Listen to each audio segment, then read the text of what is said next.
Maud. Thank you, Commissioners. The first witness this morning is Julian Krieg, who's already here in the witness box.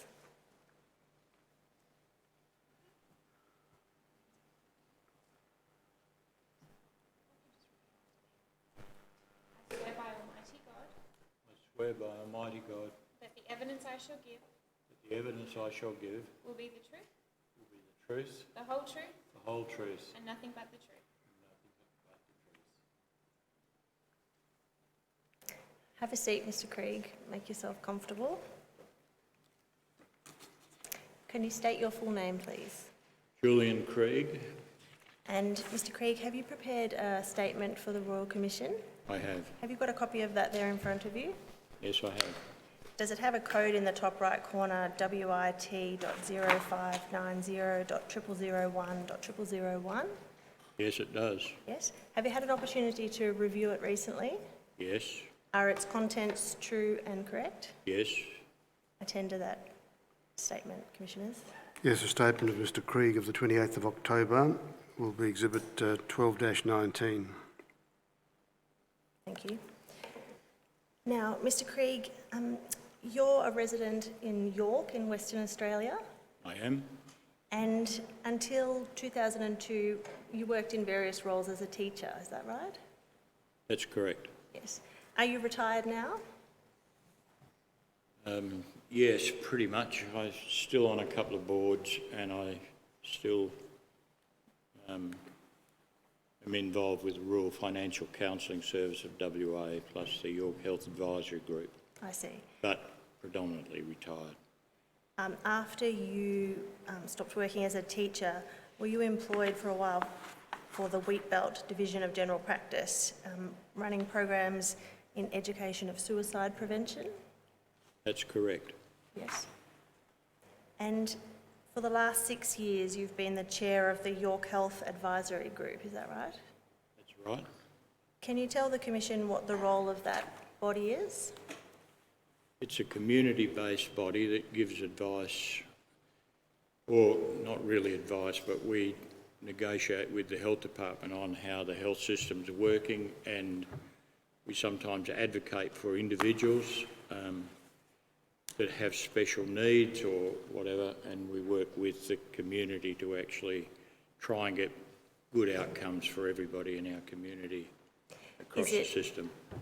In effect, is it the role of a conduit between the York community and health service providers? And it was set up by the WA Country Health Service to actually provide that feedback or a conduit to the health service about things needed or things that were going well or whatever. And since May this year, have you also been a member of the Western Wheatbelt District Health Advisory Committee? Yes, I have. And what's the role of that committee? It's an overarching group, and so the York Health Advisory Committee has representatives on the District Health Advisory Group, so that that overarching group for bigger issues can take those issues forward to the health department as a collective. So it's an overarching group. And how many local advisory groups are members of the district committee? I think about 12. Now, I want to ask you some questions about the aged care services that are available in York. How are aged care services delivered in your area? We have an MPS hospital, which is a multi-purpose provider service. So most of the aged care services are provided through the hospital in our district, and they provide a whole range of services from home nursing, respite care, gardening, all those sort of things. So the whole range of things are delivered through the MPS. So the MPS has a hospital that has an accident and emergency department, is that right? It does, a small accident emergencies department, mainly to stabilise people involved in an accident so that they can be either shifted to our regional hospital, which is in Northam, or airlifted or driven by ambulance to tertiary hospitals in Perth. But it's a pretty important centre for that sort of thing. Yes. And does the MPS also have residential aged care facilities? It does. I wrote down some stats about what it does have, if you don't mind. Sure. We have one palliative care room in the hospital, in the MPS hospital. We have a high care unit, which has got 6 beds in it. Got a further 6 beds for acute care and care awaiting placement for people. And then off-site we have Pioneer Lodge, which is for people who are not high care but need residential care. And then there's a private provider that provides the high care, another 26 beds that's done by a private provider. So the Pioneer Lodge that you mentioned, how many beds does that have for? 15 beds. That was built by the community quite a number of years ago, but since taken over by the WA Country Health Service and run as part of the overall collective of services that are run out of the MPS. And in your experience, how does the MPS work with the private residential facility that's in the town? Reasonably well, in that the private provider was given money from the federal government to establish in York.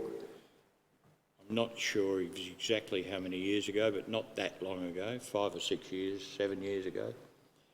And they now take the dementia type patients. They've got a secure facility, and the Pioneer Lodge deals with those people who are not such high care patients, and they can come and go a little bit as they please. So there's quite a split there, but they work together, where people go to one or go to the other. And for medical services, if one of the people in the dementia unit, a private place, falls or something, they are taken up to our hospital for triage and care as needed. So there's quite a good working relationship between that provider and us. But And you mentioned that the MPS provides home care services. Can you explain what those services are and how they work? well, we have 3 home care nurses. One looks after Pioneer Lodge, one delivers home care nursing, and the third one is the coordinator of the home care system. So she's the lady everyone goes to when they need help, or until the changes, which was last year. That was how services were delivered. People would ring her and she would coordinate, you need whatever. They'd been assessed by the ACAT team that they need some in-care help. That may have been help with their cleaning, it may have been help to get to the shops, or it may have been some gardening or whatever else. So that lady, the third nurse, looks after all of that. We've got a lot of volunteers that work in the system as well. We've got cars that take people that are supplied by WACS, WA Country Health Service, that take people off for doctor's appointments in Perth or over at Northern, which is our regional hospital. They're driven by volunteers. We have volunteers that deliver the Meals on Wheels. Meals on Wheels are also cooked in the hospital, in the kitchen of the hospital, but volunteers deliver them. And all those ancillary volunteer staff are monitored by our nurse manager, if you like, who's under the direction of our overall manager of the MPS. And those volunteers are encouraged to report back how Mrs. So-and-so's going, or what's going on down there, and so-and-so needs any more help, tell me. And someone went there yesterday and saw that so-and-so hadn't had a shower for a couple of days. Can you see if that's happened since yesterday? So the volunteers don't actually do the things that need to be done, but they report back to Sally, who then organises for the nurse practitioner that deals with home nursing to actually go around and maybe check on how that particular client's going and maybe arranges for some extra help or whatever they need. So that's pretty much how it works. And has that system worked well in York? It works really well in York. We're a small community. There's only about 3,800 people in total in the Shire. Around about 1,200 houses in York. The rest are on farms around about. Main industries are farming and tourism. Mostly English speaking. Very few people that are not able to speak and communicate well in English. And you mentioned in your earlier answer some changes to the system. What are those changes? WA was one of 2 states, I believe, that resisted taking on the home care packages or the client directed packages about home care, but in June or July 2018 we were told that that was going to happen from then on. So the HAC services continued under the home care system, and new clients were then expected to find an external provider who would come in and deliver the services. And WACS, or our MPS, was excluded from being one of the options that they could use, even though the Minister of the day said there was no reason why they couldn't do it. But the state government elected that we'd see if we could make it work with private providers. There wasn't any consultation about that process, it just seemed to creep up on us. Although there was some discussion in 2016, there wasn't any consultation. So just to understand that, customers in the York area who were receiving home care through the local MPS prior to July 2018, are they continuing to receive those services They through continue the to MPS? receive that, and there must be some block funding that comes from the federal government to cover that. And if their needs change, what will happen now under the changes? If their needs change, and if I could give you an example of what happened last week, one person who's been receiving those services through MPS, an older than me person, receiving his services through the MPS, was reassessed and eligible for then higher level care, which meant that he had to go to a private provider to get that, which meant that his care that he was getting through the MPS was cut off. Now, this man is old and he is frail, and he does receive in-home nursing care. His nursing care is now coming from 2J, which is around about 70 kilometres from our town. Now, in a bad situation where he perhaps has a fall or something, he doesn't have access through the MPS to the care he was receiving, and just the stress of knowing that he can't do that is having a detrimental effect on his capacity to cope, really. He feels insecure now. Yes. In the past, when the care was being provided through the MPS, if that customer or a customer generally was to have a fall, what would their options have been then? Ring the hospital. The home care nursing person, if she was available, would be there within... The hospital wouldn't be more than 10 minutes from his house. The hospital's not more than about 10 minutes from anyone's house in York, but could get there pretty quickly and see what the assessment, what the need was, or he could ring 000 and an ambulance would be there and get him to the MPS site quickly. And now, using a private provider, if a person needs care quickly, unexpectedly, what would Could still have the option of ringing the ambulance, but if it was something that he was not so desperate, he could ring his care provider 70 kilometres away, and that's then an hour or so's journey to come not an hour, but 45 minutes at least to come from where that person is to where he is to assess the situation. So have many private providers made services available to the York area since these changes? There's cherry picking going on. There's bits and pieces that are happening. One person has got a level 4 package. His carer that does his housework and those sort of things comes from Beverley, a town about 30 kilometres in the other direction. He's happy with the cleaning and so forth, but he's not happy when he has to go to a doctor's appointment in Perth. That person also provides that service.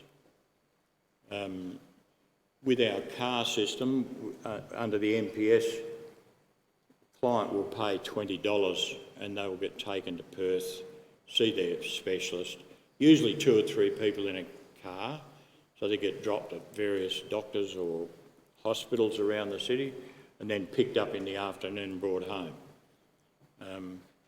For this particular individual, on a Friday afternoon he was told there was no money in his package to take him to his specialist appointment. He's got liver cancer, no one to take him to his specialist appointment, no money left in his package to take him down to Perth on Monday morning. So that's how I got involved with him, and he told the chemist that, and he was very distressed about the situation.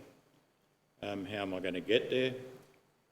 And the chemist rang me and said, what can we do? I rang the after hours number for his service provider, and by Sunday afternoon they decided they would take him to his doctor's appointment.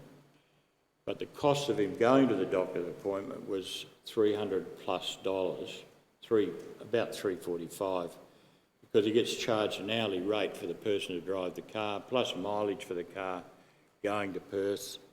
And he could have done that for $20 through the NPS system. So it's sort of very scratchy about how the service is provided and not very efficient and very distressful for the person involved. The man involved is struggling with his health anyway, and to then be told we can't do this because there's no money, you've spent all the money out of your package, it just doesn't seem reasonable to me. And you mentioned the provider was coming from Beverley in that instance. Are there other providers that are closer to York? No. And does that raise issues for the use of packages by people in the area? The whole NPS service is designed around being local, so people don't have big costs about travel from other towns to provide services. So our nearest bigger town, which is a town about the size of Mudgee, is Northam, which is where our regional hospital is. And that's the closest place where some providers could be there. But we have stories about people, a lady had an operation in Perth, went to recuperate for a while with her daughter, was provided nursing care in her daughter's house while she was having her wounds dressed or whatever she needed.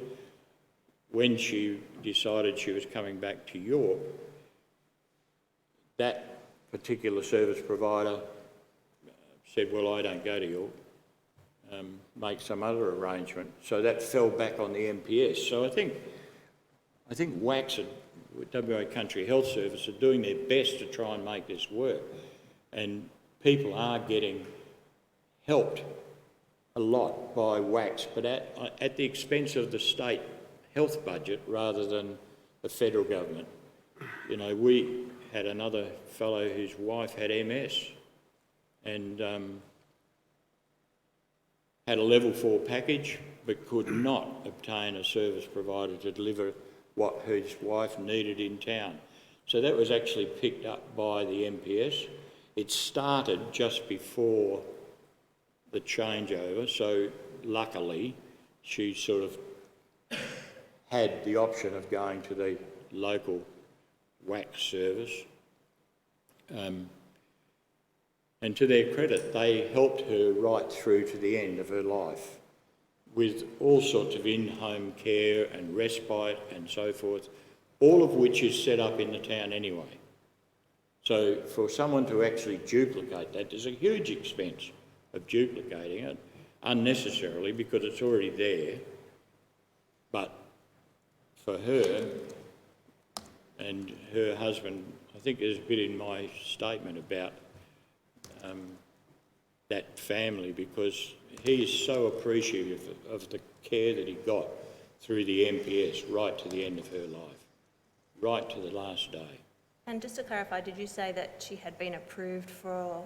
A level 4 package, Yes. and not $1 of that level 4 package was spent. And why was that? Because WAX doesn't have a mechanism for taking the money and no way of actually getting that money into the health budget. Now, it should go into the WA Health Department budget for redistribution, but it doesn't happen. Was there a private provider who could have provided those level 4 package services? Not in York. Not in York. Not really outside of Midland, really. So based on your experience prior to and since July 2018, have you formed views about how home care services should be provided for areas like York? We would like to retain what we've got, which is block funding. Now, when I was working for the Division of General Practice, there was some research done on what nurses actually did in rural areas. And it at the time, and I would suggest that it's about the same, it would definitely be the same in York, about 80% of the nursing time is going into aged care. It's some way or another. So for me, block funding, where if you could say something like the federal government, all right, we should be trialling things like the MPS model of delivery, where you can have block funding which actually pays 80% of the operating costs of the hospital, if that's the ratio of nursing time that's going into aged care, and all the ancillary bits that go with that. If that's the case, just a block funding of 80% and the 20% which covers the ED component of what the hospital and so forth does can be paid out of the state's health budget. Because I feel sorry for WAX in many ways, because the cross-pollination, you know, who's paying for what? With that guy that wife had MS, I would suggest a whole lot of that was paid for out of the overall health budget for York, which is, you know, sort of dodging the figures, not really doing it properly. And I think if we actually set up a couple of models like that, where we actually trialled and said, let's pay for 80% of the health services in York from the federal government's aged care budget. And let's monitor that properly and see how that actually works out. Can we make it work? Because the notion that even though the principle of consumer-driven aged care and that sort of stuff sounds good in principle, the reality is people just want the service. And I'm not sure that it's cost-effective the way we're doing it, when we're having to pay mileage and hours for people to drive one-on-one a car to Perth. That fellow that went to Perth to his doctor's appointment could have gone by Uber for half the price. Now, that's the sort of thing that's going on in our area, and I would suggest other areas of WA, I don't know about over here, but certainly where I am, there's other places that would give you other stories, exactly the same sort of stories, where there's huge amounts of money going into what I would call unnecessary expense for these people that are trying to get service. You've got to remember that about 90+%, and it varies a little bit, but at least 90% of the population want the home care stuff. The residential care only affects about 10% of the population. But we spent a lot of effort saying, what are we going to do about that part of it? And we need to do that better too. But the home care stuff is where people want to be, where they want to live and where they want to die. So if there was to be a system whereby a preferred provider was selected to deliver home care packages to areas such as York, and if it was open to the local MPS to be considered as that preferred provider, would that be a system that you think would address the needs in York? If the MPS was to be considered, there seems to be an attitude that we don't want our hospitals to deliver aged care. Now, the greater risk is that if we take the aged care out of the MPS system and you're then providing a hospital for ED type emergency stuff and you've only got a 20% workload, there's no way you can sustain that. You actually need an MPS model in these small country towns to actually make it work. They've got to have a broad range of activities to keep the nursing staff actively involved in the community. And the reason MPSs in WA at least were set up was because of that very thing 20 years ago. So they looked at how do we actually make hospitals work in rural areas. And the MPS model was established at a place called Dalwallinu and quickly spread through the wheat belt of WA. And in our area, we've got 17, in the wheat belt of WA, there are 17 MPS sites, all of which would be struggling with the same problems we are.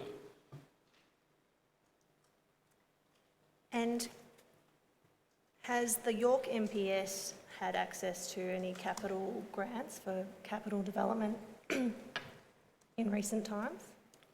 We had a thing called royalties for regions under the previous government, which was about putting some of the royalties from the mining industry in WA back into the areas where the money is generated.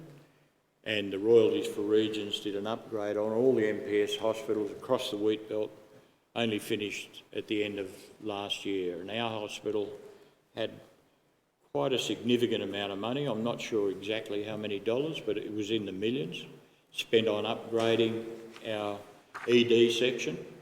And I've got to say that the ED section works really well because we have a doctor's surgery in our town, but they do not service the on-call stuff at the hospital. But we have ETS, which is video conferencing with tertiary hospitals in Perth, which I believe works better than having a GP at your bedside in the case of an emergency. I had an experience of having a heart problem about 18 months ago. Went up to the local hospital and talked to a cardiologist in Perth as clearly as if wasn't even as far away as you are from me here, and was able to make recommendations about what I should do. So in many ways that ETS system works really, really well because the nurses just dial in and get specialist input, no matter whether you need a bone doctor or you need a neurologist or whether you need a cardiologist. You can just talk to the specialist directly related to what you've got, who make decisions on whether you need to be helicoptered out or whether ambulance will be good, or go to your local hospital, or here's 2 discs and go home and get over it. So, Might I ask just a question following up something else you said earlier on? There's a real tension between the objectives of the Commonwealth and the states in the MPS service, isn't there? So we hear from the Commonwealth that with the residential care beds that are in MPSs, that they seem a bit too hospital-like because they're part of a hospital infrastructure. We also hear that because packages are meant to be consumer-directed, they can't then, and the funding controlled by the consumer, they can't put the money into a pooled arrangement because that would then undermine the customer-directed care. So can you respond to how you feel about those concerns at the Commonwealth level and whether you think they're valid or not? I think, yes, I think I agree in some ways. I know that when that research was done, when I was working for the Division of General Practice, that the research about the nursing staff also indicated those sorts of things, that the aged care people were treated too much like an ED Patient. type patient Yep. care, of forcing older people to get out of bed and have a shower when they maybe didn't need to, and at 7 o'clock in the morning you could sleep until 10 o'clock or whatever. So there was some of that criticism. I think the advantage we have is that Pioneer Lodge is a little way away from where we are and built by the community, and people come and go a little bit more as they please rather than a hospital environment.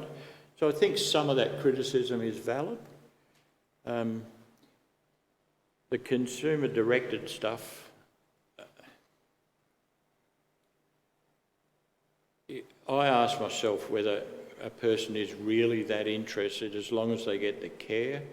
An older person is not that interested in getting value for money. I believe that responsibility rests with the federal government to make sure they're getting value for money.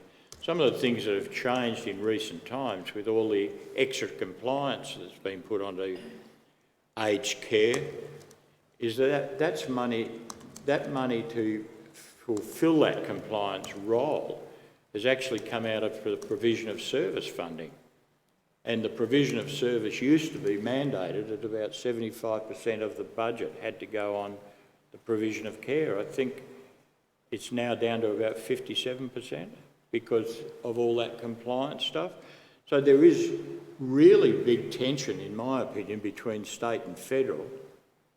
And I think that the decision around the MPSs having to give up what they had in WA, it was probably made at a government-to-government level rather than, and based on the sort of political stance that each government took on those matters. And I actually feel sorry for WA Country Health Service trying to accommodate this in a very sparsely populated state. It's very, very difficult. And I supplied with my an attachment to my statement, a copy of the letter we got from our state minister, which was actually sent back to our local member, which actually said that the transition period's extended for another 2 years with the hope of actually attracting private providers. It's economically not viable. Yeah, I fully appreciate that. I think when policy is being made, people are forgetting a key issue here is geography and the size of this country, and that we're not a little country like Germany or the UK. We're a whopping great country, and we need to find arrangements that work effectively. Anyway, I'm taking up your time, Council. Not at all, Please Commissioner. proceed. Mr. Krieg just mentioned 2 letters that were attached to his statements, and I omitted to mention at the outset that they are in the general tender bundle. They're tabs 61 and 62. Mr. Krieg, just to finish, you were talking earlier about the use of technology by the MPS in the provision of health. Is technology used to provide aged care services in York in other ways? It is, particularly with palliative care. And I think it's becoming more general to use technology across health services. But with palliative care, people who wish to stay on their farm, perhaps through a difficult period towards the end of their life, our palliative care nurses, who are based at our regional hospital, not at our hospital, visit those clients, and they have FaceTime with an iPad. And so they can get 24-hour contact anytime. And it's helped keep people supported where they are. So that's another example of how that happens. And just to clarify, so the nurse is visiting the patient in their home, and who are they contacting using the iPad? the nurse, no, the patient, the nurse goes and makes contact. With aged care, it's really important to have personal contact. People like to see people. And so the nurses form a relationship with the person receiving the palliative care. They can't be there 24 hours a day. I see. And for them, it's quite often a 150 kilometre drive to get to where that person is. So they set up the iPad with the person, and that person has the direct link to the palliative care nurse, who could be 150 kilometres away. But they can just talk. Most of us know how FaceTime works. I've got grandkids and it's a great thing. But you can actually talk, but it's based on your relationship that you set up in the first place. It's not just something out of the blue. Yes. People need face-to-face contact. They need care from people. And compassionate care is more than the delivery of services. My experience is that a lot of the service providers are delivering services. So you can tick the box, they deliver the service. But is it compassionate care? There's a big difference. People in aged care need compassionate care. Thank you, Mr. Craig. I have no further questions, Commissioners. Yes, thank you. Mr. Greig, thank you for sharing your experiences with us. It's very important for the Commission to understand how aged care gets dealt with in country towns like yours, and it's been very informative and helpful for our work. Thank you very much indeed for coming. Can I make one closing comment? Of course you can.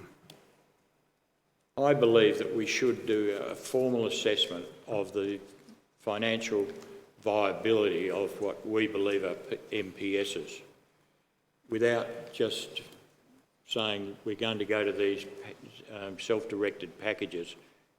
I know that in our town we could actually quantify the costs and the savings of what we're doing, or what the health system's doing. I'm not doing anything, but we could actually measure that really well and show it against what would happen if we just forgot about it and let it drift.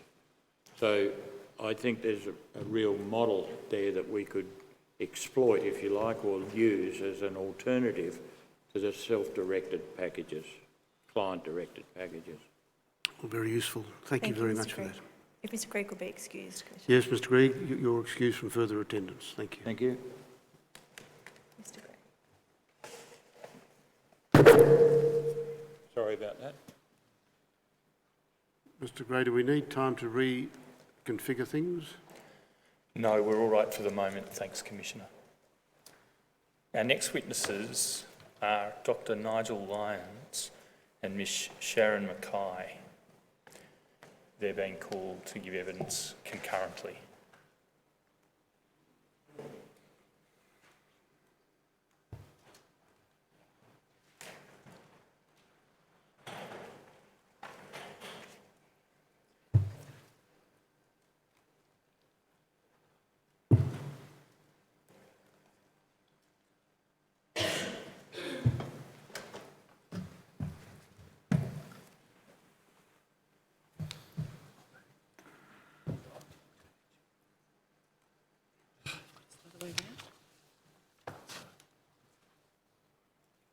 Mr. Fordham will announce his appearance while the witnesses are getting ready. Yes, thank you. Please, you Commissioners. My name is Fordham. I appear with my friend Mr. Fraser in the interests of New South Wales. Thank you, Mr. Fordham.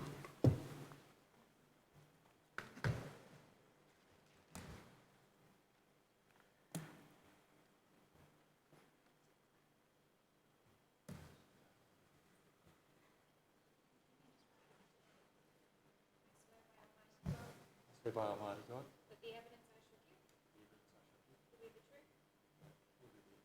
truth, the whole truth, and nothing but the truth.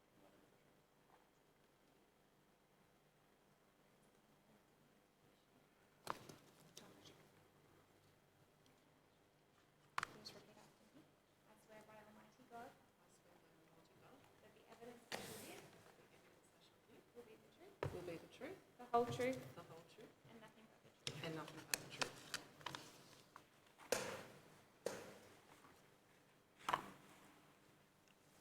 Thank you, Commissioner. Dr. Lyons, what's your full name? Nigel Joseph Lyons. and you are the Deputy Secretary, Health System Strategy and Planning in the New South Wales Ministry of Health, is that right? That is correct. You've made a witness statement for the Royal Commission, WIT stop 0532 stop 0001 stop 0001, dated 21 October 2019, is that right? That is correct. Do you see the first page of the witness statement on the screen before you bearing that doc ID? I do. Thank you. Are there any amendments you wish to make to your statement? No, there are no amendments. To the best of your knowledge and belief, are the contents of the statement true and correct? They are. I tender the statement. Yes, with the statement of Dr Lyons of the 21st of October, Exhibit 12-20. Thank you, Commissioner. Ms Mackay, what is your full name? Sharon Lee Mackay. I beg your pardon, I've been mispronouncing your name. That's okay. Ms Mackay, thank you. Ms Mackay, you are the Director of Rural Health Services, Western New South Wales Local Health District, is that right? That's correct. And Ms Mackay, you've made two statements for the Royal Commission, both dated 21 October 2019. I'll read the doc IDs for the first, well, I'll read the doc ID for one of them. WIT stop 0533 stop 0001 stop 0001. Do you see that document on the screen before you? Yes, I do. It's a little hard to tell, but for the record, I'll just state that this is the statement in relation to Gulgong MPS. Gulgong MPS, thank you. And do you wish to make any amendments to the statement in relation to Gulgong? All good, thank you. To the best of your knowledge and belief, are the contents of the statement true and correct? Yes, they are.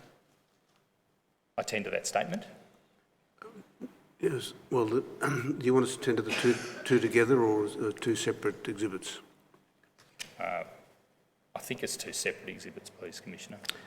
All right, well, the first statement by Ms Mackay dated the 21st of October 2019, bearing the reference number 0533 0001 0001 will be exhibit 12-21.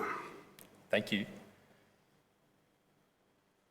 And Ms Mackay, the other statement dated 21 October 2019 is WIT stop 0534 stop 0001 stop 0001. And that should now be appearing on the screen in front of you. And this is the statement in relation to the Nyngan MPS. Correct. Do you wish to make any amendments to that statement? No, I don't. To the best of your knowledge and belief, are its contents true and correct? Yes, they are. I tender that statement. Right, well, that statement will be exhibit 12-22. Thank you, Commissioner.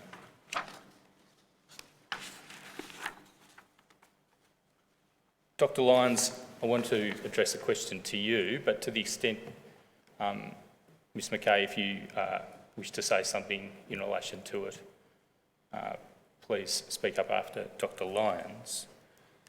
The MPS program was established in 1993.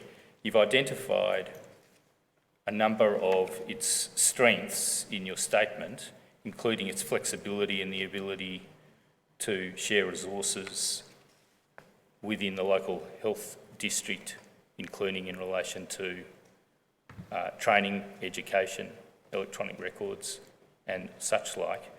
There's a reference in your statement to obtaining support by local health district-wide clinical streams and networks. What is the role of the local health district in coordinating access to LHD-wide clinical streams and networks? So it's a primary function of the local health districts in New South Wales. So we have 15 geographically based local health districts, and they have a responsibility for the population within the boundaries of the district. And each of those communities will have services provided locally, but there will also be linkages to higher levels of care. And so if there's a need for more specialist care, then the connections can be made. In addition to that, we've, I think, over many years now established mechanisms to support through having district-wide clinical networks and streams, a sense that people who work within a particular area of care can access advice and support from colleagues who might have knowledge or experience that is, more specialised or unique. And that helps people, particularly in rural and regional areas, who might have more generalist responsibilities to be able to access advice and support if they have a patient, a client who needs certain levels of care that they may not have, the experience in, that they feel confident to be able to deliver it, they can get that backup and support. And those arrangements have been ongoing and have been developed and have been maturing now over 20 years. Thank you. Now, just taking that a little further, and perhaps with reference to this local health network of Western New South Wales, and Ms Mackay, if you want to speak from your operational knowledge of this particular local health network, please do. How does that work in practice? If an MPS decides that it has a deficit in relation to the care of a particular resident, for example, is there a central office to which the MPS then directs inquiries about assistance? And is that a service that is available only to MPSs, or can general mainstream residential aged care facilities also do the same? Do I take that one? Within Western, we have a centralised centre, formerly known as our Patient Flow and Transport Unit, which has undergone significant transformation, now called VCare.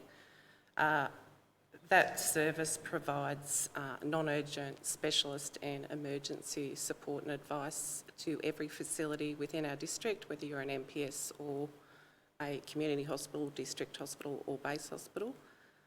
So that's a service that's available. We also have a very robust telehealth system and virtual allied health system where MPS sites can access telehealth services, consults for residents as required, which has really been quite a game changer for us in eliminating the need for lengthy transports, which is not ideal for some of our frailer residents. Yes, indeed.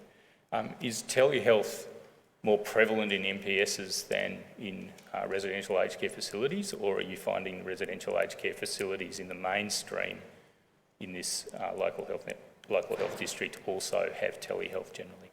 I probably can't speak for non-MPS aged care providers. However, our MPSs, due to our rurality and remoteness, have quickly embraced telehealth in the absence of a physical resource, particularly around allied health. And probably for residential aged care, that's very much around physio, dietetics and probably speech. So do the MPSs, putting to one side the question of telehealth, have an advantage in being able to access these clinical health streams over the mainstream facilities, or is it essentially an even playing field as regards access to the clinical health streams? I would say that we probably have an advantage. We're part of a bigger machine, so to speak, as part of New South Wales Health in the wider health district that provides acute services. And MPSs, we mustn't forget, also provide often ED services, acute, subacute. Some even provide surgical services in our district, or one actually. So we're, by the nature of our organisation, we're very much connected. And our nurses are working 1 minute with an AED hat, acute hat, and then an aged care hat on. So if I could add a little to that, because I think this is one of the benefits of the multi-purpose service model, which is why we've embraced it in New South Wales. It's evolved from the roles of small rural community hospitals, where there were changes in how care was provided over time, and as technology and advances and lack of medical support, often because GPs may not have been in the communities 24 hours a day, occurred, the role of those facilities changed, and our ability to provide services in a sustainable way over time would have been compromised. The other thing is many of these communities are small and were ageing in the community sense, the population was ageing, so we needed to tailor the services to support those local communities.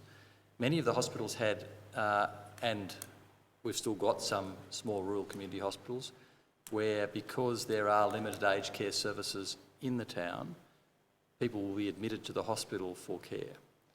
And so this was a whole move 25 years ago to say we need to start to reflect that for these communities, we need to provide services that are appropriate and tailored to their particular needs.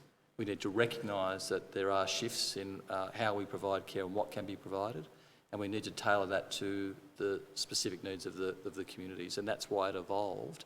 So the whole concept of having these services together is actually a huge advantage in having a sustainable service model for the town, and enables us to provide services in a very cost-effective way, but using staff across emergency care, across acute care, and into the aged care environment. Now that creates some challenges because there are different philosophies in care delivery, which we're addressing as well, but it's been very important in creating a sustainable model of health service delivery into small rural communities.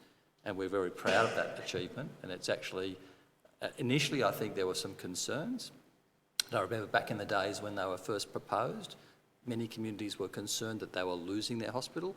I think things have moved so far now in most of our communities in New South Wales, rural communities are actually asking for MPS models. Can I ask you, Dr. Lyons, it's about... been seen as a positive. Can I ask you, Dr. Lyons, about the New South Wales Rural Health Plan, which you've referred to? You referred to 3 demonstrator models in 3 local health districts relating to the New South Wales Integrated Care Strategy. In the document that you cited, which is in the general tender bundle, but I won't go to it, it's at tab 32 for the record. There isn't a specific reference to integrating aged care into the local health plan in relation to those demonstrator LHDs. I just wanted to give you the opportunity of addressing that. So that model of the integrated care was different in the 3 different sites. And Sharon may be able to talk more about what happened in Western New South Wales, because that was one of the sites. So the approaches that were taken were different. So in some of the districts it was around integrating community care around chronic conditions that were being managed better. Aged care may not have been a focus in some of those, but I think in others aged care would have been a component. And I'd be interested in Sharon's comments about how that might have worked in Western New South Wales.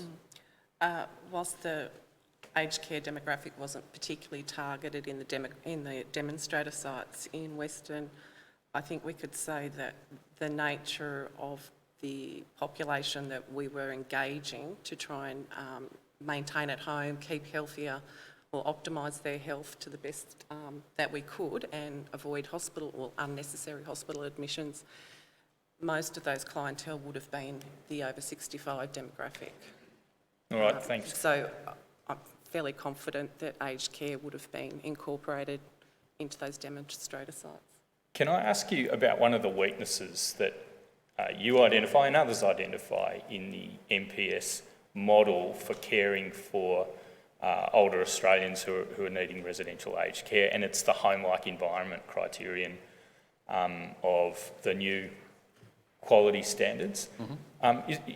Is it the case that the new quality standards don't per se apply under the statutory regime yet, but you are under agreement obliged to comply with those new quality standards, and there's a module being produced under the accreditation standards promulgated by the Australian Commission on Safety and Quality in Healthcare, which is an exposure draft, which is due to come into effect in 2021, which will cover home-like environment. Are you on track? Is that all correct? Is my understanding of those matters correct? That's correct, and we're very committed to moving towards a more home-like environment. So are you on track to be able to do that, and will it require infrastructure investment? It may require further infrastructure investment, which we've made a commitment to. So in 2015, I think we announced a capital program for the refurbishment of some of our MPSs over time to reflect the fact that since many of them were built in the early 1990s to now, the standards have evolved, the approach in how we provide care has matured, and there is a need to refresh and renew based on those new standards of care. So are you going to need capital contributions from the Commonwealth on that matter, and how are those discussions going if you do? So we've, in New South Wales, provided the vast bulk of the capital for the MPS program over time. I think there have been a few examples where the Commonwealth have made a contribution under the Health and Hospital Fund program in early 2012, around that time. And that was a 50% contribution for 3 or 4 sites around the state. But the vast bulk of the capital program has come out of state capital. And that's because the MPSs that we've implemented in New South Wales have been rural community hospitals that have changed their role. And we've basically initially refurbished some, but mostly rebuilt to reflect that new service model. And so the capital has been provided through the state. So that's one of the deficits at the moment in the model, is that we don't receive a capital contribution from the Commonwealth for those services. Notwithstanding the absence of it, you don't see any difficulty in meeting the July 2021 timeframe for providing a home-like environment? Well, it's not just around the capital in that regard, it's around the practices, and we've actually introduced a whole range of supports for our staff in MPSs. There was a program of living well in MPS developed a toolkit from the Agency for Clinical Innovation in New South Wales, resources, supports for staff, training, education, and a self-assessment, checklists. There's a whole lot of resources that have been provided around how we can move our thinking and our approach and our philosophy to be much more around a home-like environment for the residents. And those Living Better resources are tendered into evidence in the tender bundle in this hearing? They are. Ms Mackay, in your statement, this is in relation to the Golgong MPS at paragraph 17 to 18, you address the absence of a requirement for a means-tested care contribution as both a strength and a weakness. I'm talking about the absence in the context of MPS, when one compares MPSs to mainstream residential aged care. Yep. Could you please explain what you mean by it being both a strength and a weakness? And I just preface that I've said that for Golgong and not so much for Nyngan, where we've got an MPS in a community where there is no other provider, it doesn't appear to be an issue. It can be an issue in a town such as Golgong, where there was a pre-existing provider with a significant residential aged care base. I think they have 25, which is 2 kilometres away. So that means testing, a lot of the population would probably prefer to come into an MPS where there's no income and asset testing, there's no bond or deposit, and it's just the daily rate that's set by the state. So, Ms Mackay, the weakness is the very same thing as the strength, is it? It creates a tension for... Well, that can be unfair on others, I assume. Yes, yes. So, Dr Lyons, does New South Wales have any plans to iron out this potential inequity? That is, when you compare those requirements that apply to mainstream residential care with the absence of them in the context of MPSs? Yeah, I think this is emerging as an issue through changes in policy and approaches to the payment models and that's varied over time from the Commonwealth's perspective. When we were initially introducing these models, it was, as I said, because they were small rural community hospitals with many people admitted who were in residential aged care. So Pardon me, we're just so short on time. Yeah, it's okay. Do you have any plans to iron it out? We're open to those concepts. I think at this stage our issue is that we actually tailor our approach to the introduction of MPSs to the local community. So the planning will be done by the local health district in a particular town, involving the local community and the current providers. We are not in the business of wanting to be competitive. We want it to be collaborative. So where we are thinking about providing a different model, we will work with the local providers to assess whether or not that's an appropriate way to introduce additional resources for aged care into the town, and how we can do that in a complementary way with the existing providers. We're not at all interested in trying to be competitive. We're wanting to be collaborative. Have you seen a copy of the October UTS report on the MPS program? Yeah, only yesterday I have, yes. Just very recently. Yes. And I was provided it yesterday as well. all right. Well,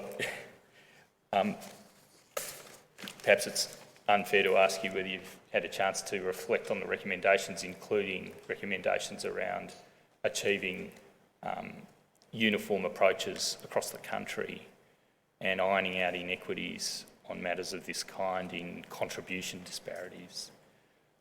It sounds from your answer that you're not going to be implementing a system-wide, one-size-fits-all set of means-tested contributions for the NPS system, but it's going to depend on location. We have no plans for a statewide position on that at this point in time.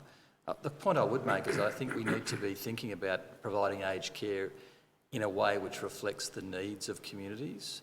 And we are a very large and diverse country, and that the particular needs of rural and regional communities can be different to those in metropolitan settings. So where a market might be available in a large community where there is opportunities for choice, when we move into many of these communities, we've got major challenges in continuing to provide services due to workforce issues, geography, disparity, in population dispersion.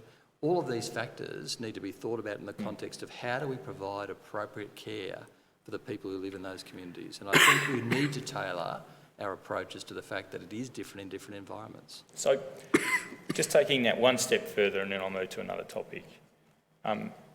By reference to those sorts of matters, which in a sense all contribute to scarce or even a shortage in supply of aged care services in a particular location, is it your intention to approach this question of when to impose the means-tested contribution requirements in line with mainstream residential aged care on the basis that if there's a workably competitive market in a particular place, then it'll be appropriate for competitive neutrality reasons to impose those requirements, but where there isn't a workably competitive market, there won't be such reasons? They would be considerations in relation to our move if there were to be a move in that direction. As I said, there are no plans at this point in time.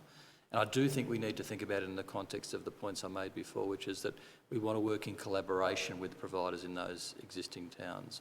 So, as Sharon has highlighted, it can create some tensions.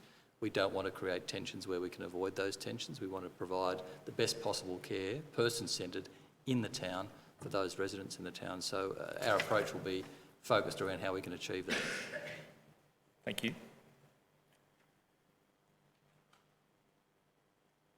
I just want to ask about another aspect of collaboration, not local collaboration, but collaboration with the Commonwealth.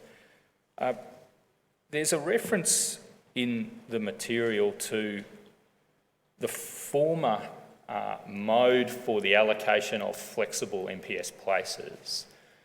And the gist of what's said is that there was a more collaborative, consultative model for allocation of flexible NPS places in the past, but that's at some point become more of an application and allocation process which doesn't have nearly the degree of consultation and discussion that the previous mode of allocation had.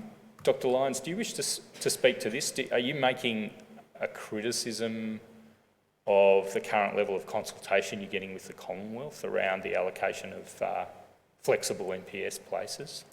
Might I frame it in the positive and say there's an opportunity to improve? And that, in the past there were different approaches to how these agreements and arrangements were negotiated and agreed between the Commonwealth and the state. In the last 5+ years, we've tended to move away from arrangements where we work together in planning and agreed where the next priority might be and the process for establishing an NPS type model and the places to support that, into these rounds of funding where we're considered to be just another provider. And I think that what that's created is a difficulty for us in working through some of our state-based process, particularly accessing capital money. That's a program that's 4 years, 10 years in advance in terms of thinking about where we need to be and the priorities for investment. And so I think there's work much more closely. And this whole concept of us being another provider, while I accept that in principle, in the concept of it, I think it does create challenges for us as we work together to resolve these issues. I mean, we are so inextricably bound with the Commonwealth around responsibilities for health, aged care, disability. It's important that we work collaboratively in all of these interface areas and we find solutions, particularly when we get into smaller rural communities where it's critical that we find solutions that will work to support those local communities. So is one of the key points there the need to really engage with local issues, and the only way you're going to do that is through a consultative process? Absolutely. Joint planning, high levels of consultation, discussion around the relative priorities across the geography. We're happy to have a conversation across national geography. We need to in terms of priorities. But we need to think about the needs of those communities and work with the Commonwealth directly rather than be at arm's length and just be considered another provider. How does New South Wales Health ascertain the level of access at that local level? And I'm talking about a much greater level of data that might appear in, say, the report on government services. Is there any data available to the ministry which indicates where the gaps, disparities and inequities in levels of access to various modes of, in particular, home care might be? How do you go about trying to identify those gaps? So the first point of assessment is the local health districts. They have a responsibility for making those assessments for their local communities, and then that information is conveyed through to the ministry on a statewide basis, and then we look across the state at the relative needs based on the input in the planning processes from the districts, and that gives us a sense about where across the state we might need to focus, where the particular gaps are and where the priorities might need to be addressed. Would there be a case for establishing, in essence, a nationwide mapping process of the level of access to aged care services, particularly at that higher level in the home care space, I think that the people are getting in rural and remote areas, so that we can discover on a nationwide basis where the variances are?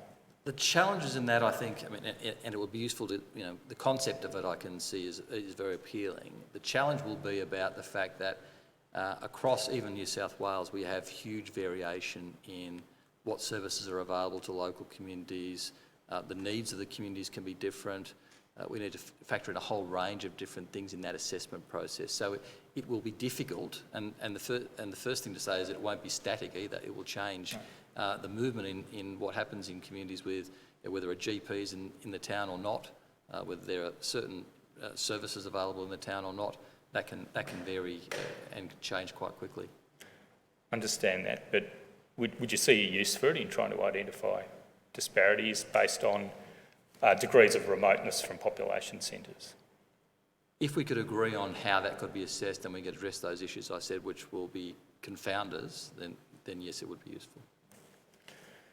I want to raise some other propositions with you. Now, I haven't asked about what you say, Ms Mackay, on workforce issues, and there are a number of things in your statements I haven't had time to ask further about, but perhaps before I go to the detailed propositions, I'll just ask you about a couple of programs or mechanisms that you mentioned.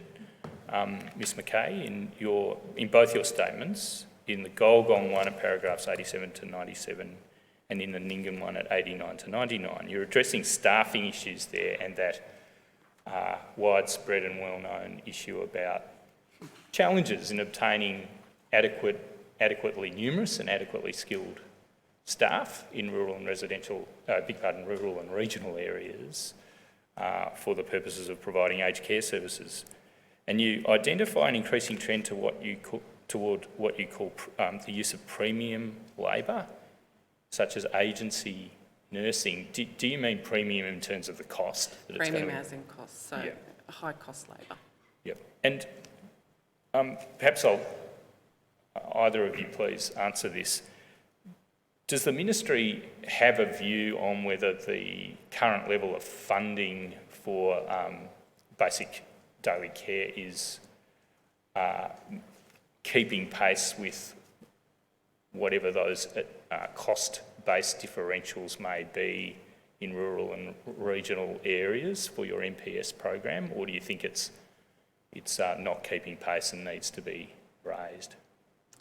Well, the first thing I'd say is that we have a differential rate to other providers. So we've always had a lower rate of funding from the Commonwealth, and one of the issues will be about whether if we move towards more standardised and consistent approaches, that would need to be addressed. We've always provided resources to the MPSs based on our funding mechanisms at the state, and we recognise that we will be providing additional resources in to support the fact that residential aged care can be provided in those MPSs through the funding that we provide at the state level. So I would say there will be a huge amount of additional resource that the state's providing in to support these MPSs and the care of the residents in those over and above the rates that we receive from the Commonwealth in terms of the revenue streams. Have you quantified what the extent of the gap in meeting the staffing cost base might be? Not specifically, however, from my experience and monitoring, expense budgets, the more rural and remote you go, so in Western New South Wales LHD, as you go north and west from here, you'll find the expense budget for labour is a lot higher, which is indicative of the challenge of trying to recruit into very small communities when you require a skill set of a registered nurse. You do also mention a source of assistance, the LAP program, the Locum Assistance Program, but that's Commonwealth funded, I understand, is that right? Yeah, the Rural App program. And that's available for leave relief, so that's planned. It's not always available when we need it, but we encourage our facility managers often will try that in the first instance before we go to agency type stuff. Are there any workforce, specifically rural workforce directed subsidies that represent a loading on what might be your base funding for basic daily care, which is intended to try to bridge this gap that you receive from the Commonwealth? So our staff are employed under industrial awards at the state level, and that's uniform across the state, and there's no variation on those depending on the geography or the site in which they're working. The only variation to that I'm aware of is for junior doctors who are seconded from metropolitan sites into rural, and they get an increment for the time they're actually out in the rural services, but the rest of the staff are employed under the consistent arrangements in the industrial awards state level. Now, in terms of workforce, in particular attraction, retention and training, we've got a proposal, I've got a proposal that I'd like to raise with you and test with you, and it's not intended to be at all limiting. If you wish to make any other suggestions and proposals, please do. But would it be workable and appropriate, do you think, to implement a widespread rural and regional scholarship program to entice both at the VET level and at the nursing level workers into the aged care sector in rural and regional regions, possibly scholarships conditional upon them then taking up positions if they're offered to them in rural and regional areas? So being bonded? Well, perhaps? bonded's a difficult word. Yeah. There might be conditions about, who knows, about refunding of a portion of the scholarship if that doesn't eventuate or something of that kind. I think it'd be valuable. I mean, outside of the MPS, I have other responsibilities with other facilities, and even with our medical workforce, we're looking at how we can present something to the Commonwealth on some innovative ways of recruitment and retention, particularly around whether it be we will pay your HECS debt if you stay with us over time, particularly in rural and remote areas. I would value it if the Commonwealth was able to come to the party with some sort of incentives. Certainly at state level we are providing scholarships, and there have been a number of scholarships that we've provided to support service attraction and retention in rural environments. I think scholarships are one component which might be seen as a positive. I know that in many of the rural, and it varies across, I think, the LHDs, their approaches to trying to ensure they've got appropriately skilled staff, but the sorts of models that have worked in health services that I've been responsible for in the past have been where you have a resident in the town who might take on a role where we actually provide support for them to gain skills. Initially, they might come in at a lower level of skill, and we'll provide them support to be through a vet program initially, and then maybe onto a degree program, particularly in nursing. Those have worked very well. And the benefit is you've got somebody who's already committed and based in the town and has those connections with the town, who is then provided employment opportunity but also gains skills whilst in employment, and that creates this sense of commitment to the organisation and sustainability of service delivery. Another limb of this proposition might be that there could be linkages encouraged between aged care providers and local RTOs, or possibly TAFEs if they exist in the relevant regional location. Does that have attraction in terms of its workability? Definitely one of our challenges, however, in rural and remote, is still needing to go to the larger regional centres. So I've got some communities where there's staff that are really interested in undertaking their assistant in nursing or Cert 3-4 or enrolled nursing, but due to family commitments or farm commitments, many of ours are married to farmers, find the travel to Dubbo and needing to stay in Dubbo for study a real challenge. So the idea of specific targeted subsidy programs to assist establishment or extension of RTOs so that they have a presence nearby rural aged care providers has attraction, does it, and seems workable? Absolutely, or even better use of telehealth, video conferencing. We're doing it in health, so why can't we do it in that space? Yeah, I think that's right. I mean, within New South Wales, we have the Health Education and Training Institute, which is an RTO. We've moved to much more extensive, because of this issue about staff not being able to move for educational opportunities, much more online courses and using technology to support educational opportunities in situ. And I think that's one of the things that we need to make sure we address in this process, use the technology to support people being able to gain that experience and knowledge, do that in their site. The other thing we do is we've got a mobile clinical simulation, a team who actually go out and provide teams-based clinical experience and exposure to training. Those things are the sorts of things we need to move to, which is rather than having the individual having to go to the educational opportunity and travel and move away from family and the challenges that creates, actually take the education to them. And we're doing much more of that in health in New South Wales, and I think we can extend those concepts. In the limited time remaining, I'll just raise a few other propositions with you quickly and just test them. Firstly, with respect to the NPS program specifically,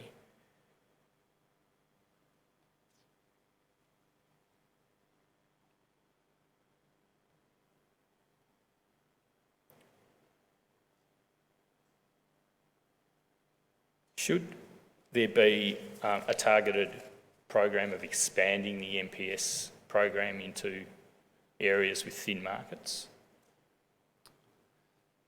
So in my view, it is a solution that addresses this issue around the fact that in rural and more remote we don't have services, there is no market, and this is a way to address providing access to care and to service to communities that would otherwise not receive access to that care.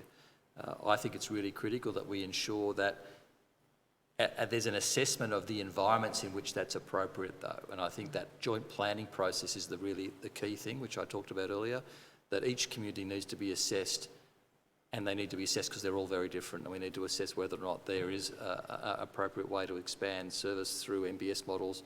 If that's not the appropriate model, what's the right model for doing that? And it might be that it's, if there is a market there, then there's a potential to use other providers.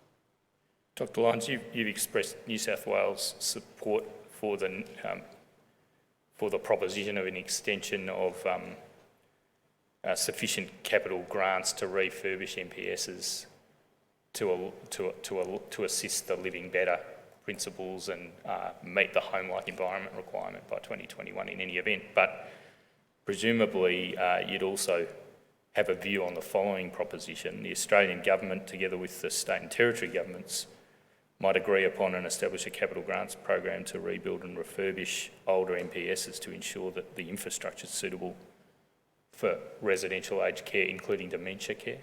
Absolutely. I think this is a big challenge for us. Dementia care and managing people who've got challenging behaviours is increasingly a challenge for our services. And so the physical environment which that care is provided is really important. So I would definitely support that. That is a need.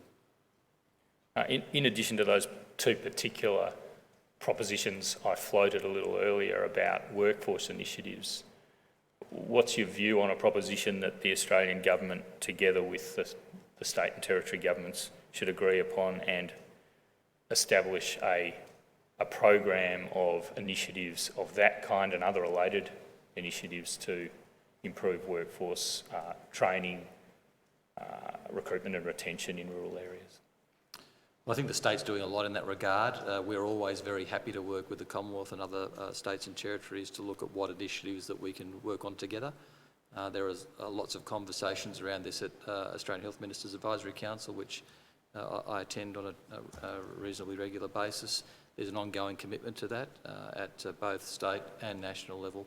We're very happy to continue to work to look at ways that we can further support traction, retention and workforce, particularly into rural and remote environments. And finally, on the question of the level of funding that MPSs are receiving for basic care, what do you think of a proposition whereby a independent price setting mechanism might be established, perhaps along the model of the Independent Hospitals Pricing Authority? So I think there is a need to understand the costs. Given that we are providing services for emergency care, acute care, there are other services on those sites as well to create that, the pooling and the benefits of the economies of scale and the critical mass. The component costs of each of those, the fixed costs, the variable costs, the various components that come together, I think we need to understand in greater detail. We've done some work in New South Wales around a state model for funding those services based on some of those principles, but we're very open to having an independent assessment. The Independent Hospital Pricing Authority is well known to us. We work with them on hospital pricing and funding now, so their knowledge and expertise is I think, acknowledged by us. Thank you. What's the New South Wales model called?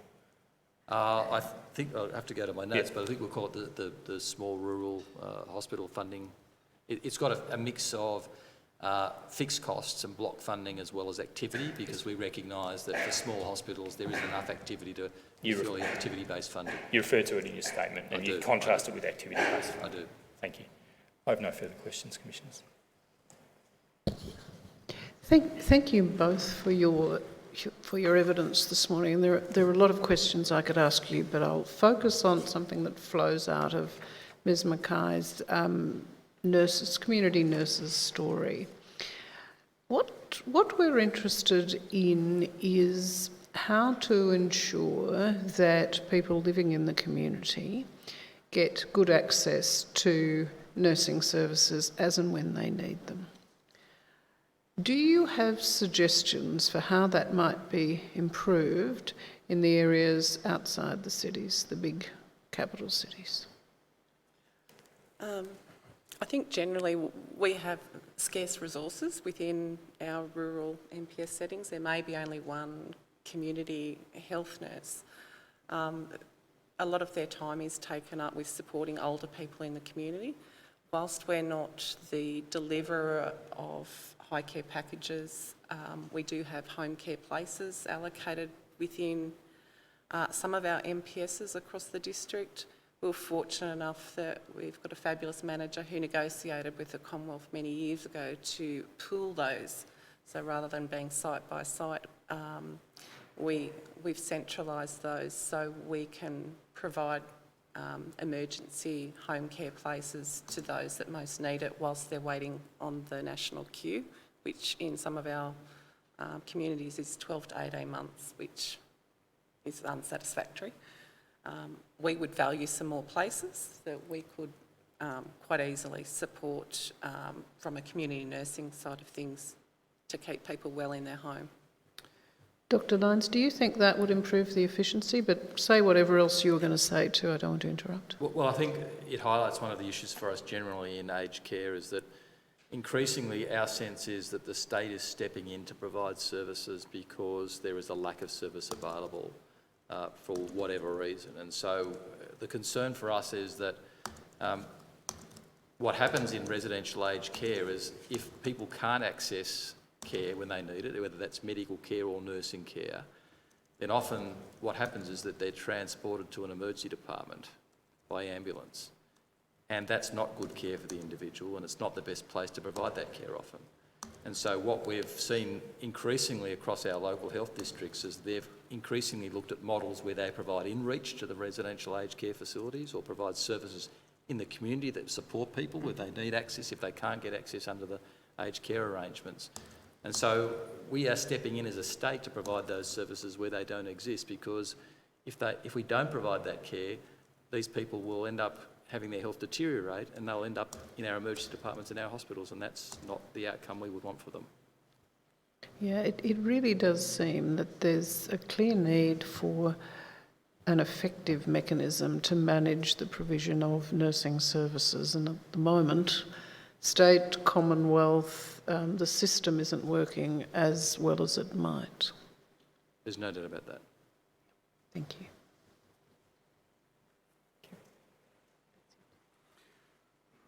Thank you both. It's been very informative and very insightful. Thank you both for attending. You're both excused from further attendance.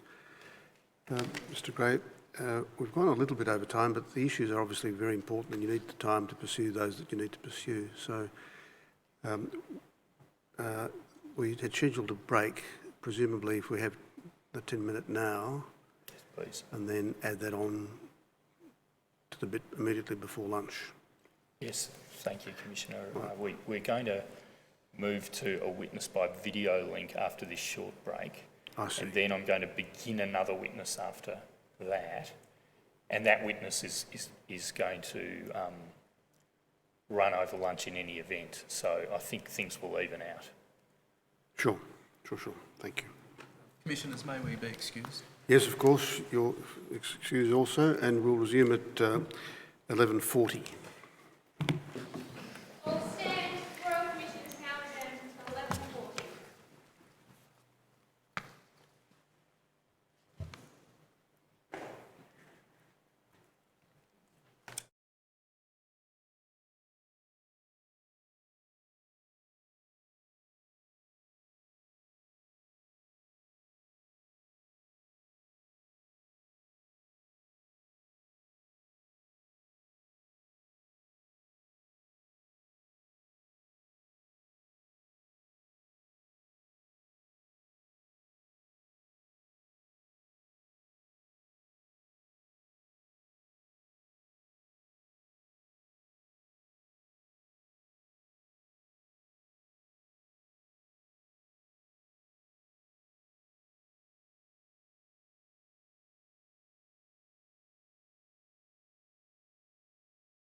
Mr Gray.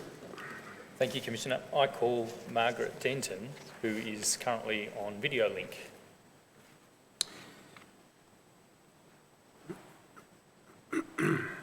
So were you going to take the oath or the affirmation? I'll take the affirmation, thank you. Just repeat after me. I solemnly and sincerely I solemnly and sincerely declare and affirm declare and affirm that the evidence I shall give that the evidence I shall give will be the truth, will be the truth, the whole truth, the whole truth, and nothing but the truth. and nothing but the truth. Thank you. Miss Denton, my name's Gray. Good morning. Good morning. What is your full name? Margaret Ann Denton. You've made 2 witness statements for the Royal Commission, haven't you? One dated 18 October 2019, which is of a general nature in relation to your role and supervision of MPS services in the WA Country Health Service. Is that right? Yes, that's correct. Let's deal with that one first.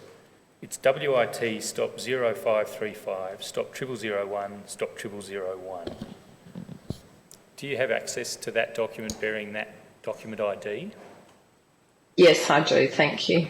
Do you wish to make any amendments to that statement? No.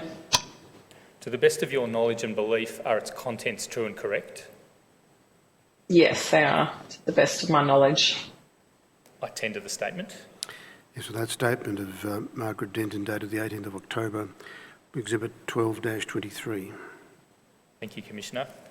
Next, Ms Denton, your second statement is WIT stop 0587 stop 0001 stop 0001, dated 23 October 2019, in relation in particular to 2 MPS services in the Wheat Belt region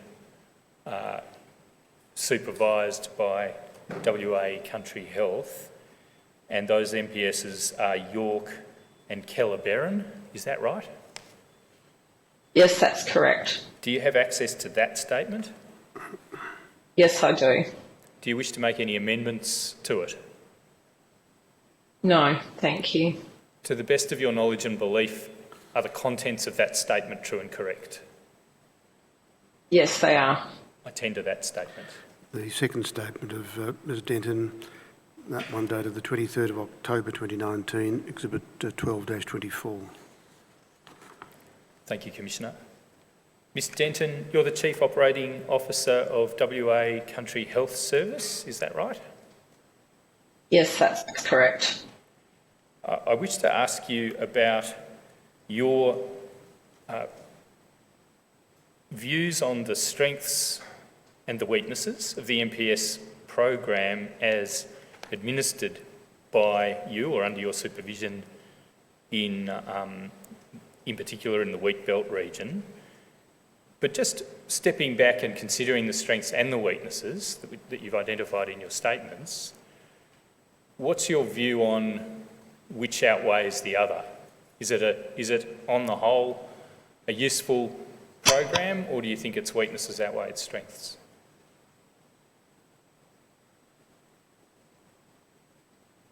I think the principles that underpin the MPS program, so in terms of a flexible arrangement, a cashing out of subsidies, I think the principles as a whole are a very strong point. And I think if we could, some of the weaknesses that we've probably outlined in terms of the funding levels, particularly for rural and remote locations, and for country, the capital funding component, if we could address those, then I think the strengths of the MPS model would outweigh the weaknesses. The challenge is the sustainability and viability for country areas is difficult, So without that funding addressed, I think it will continue to be a challenge. But I think the key principles around flexibility of service provision, integrated service care are really strong. So let's just look at those funding issues. Are you referring only to the capital funding element, or are you also raising an issue about the level of the recurrent funding? Both. So I think in rural and remote WA, we're challenged with increased costs, probably not unlike other remote localities as well, where the cost of staffing, general overheads are significantly higher than delivering in a metropolitan area.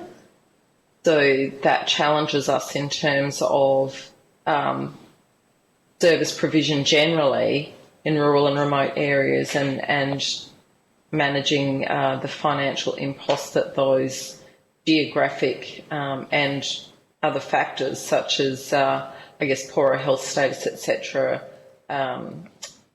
have on the funding mechanism. In terms of capital, I think also many of our MPSs are delivered from existing infrastructure that in some cases is very aged and wouldn't meet contemporary standards. And so without capital investment through the state, we are definitely challenged in that respect as well. I want to test a proposition with you on the question of addressing the level of the recurrent funding or subsidy in the future. Is there merit and would it be workable? Is there merit in the idea and would it be workable to have an independent authority charged with conducting a costs study and updating that cost study annually, and for, in effect, subsidies to be loaded by reference to an index of remoteness from economic and population centres in the future? I think definitely having that level of analysis and adjustment on an annual basis would be beneficial.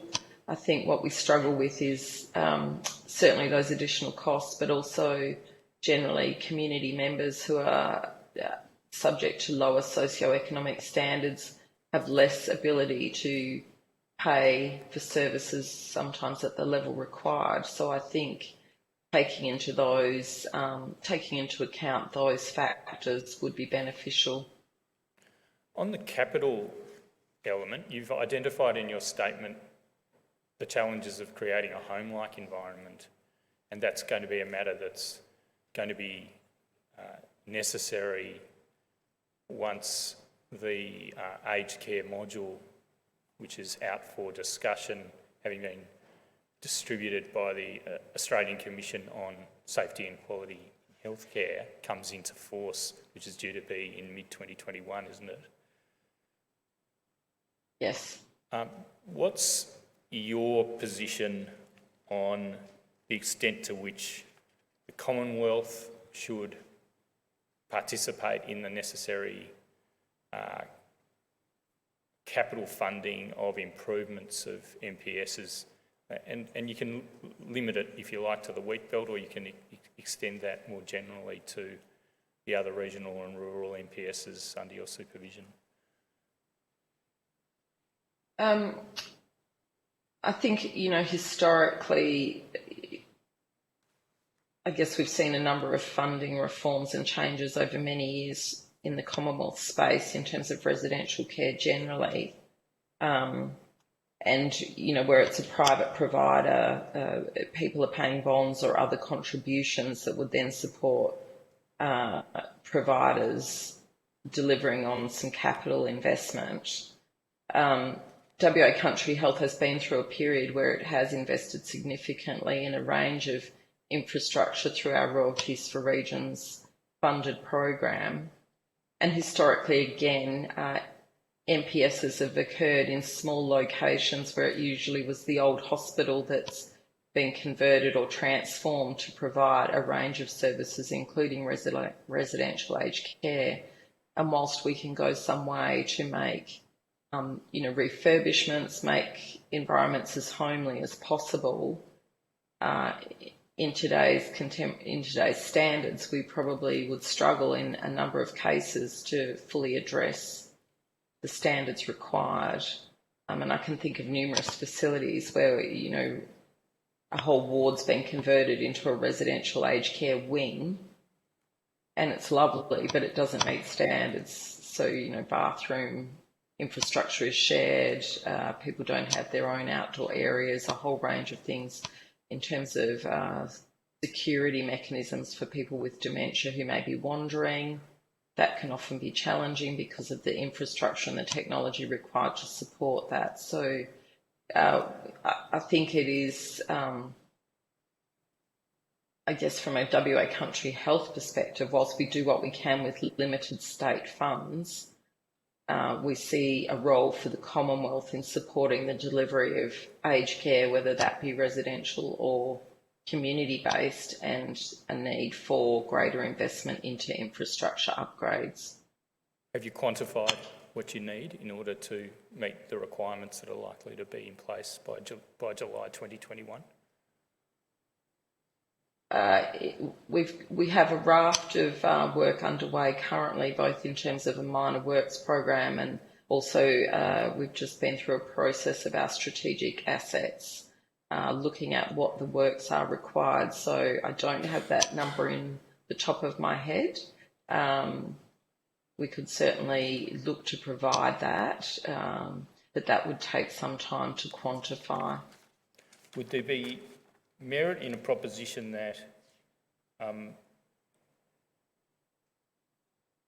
the Australian government, together with the relevant state and territory governments, should agree upon and establish a capital grants program based on, amongst other things, detailed data of the kind that I just asked for, to rebuild or refurbish older MPSs to ensure the MPS infrastructure is suitable for the provision of residential aged care, including the care of people living with dementia, and for that new infrastructure to be designed in a dementia-friendly manner?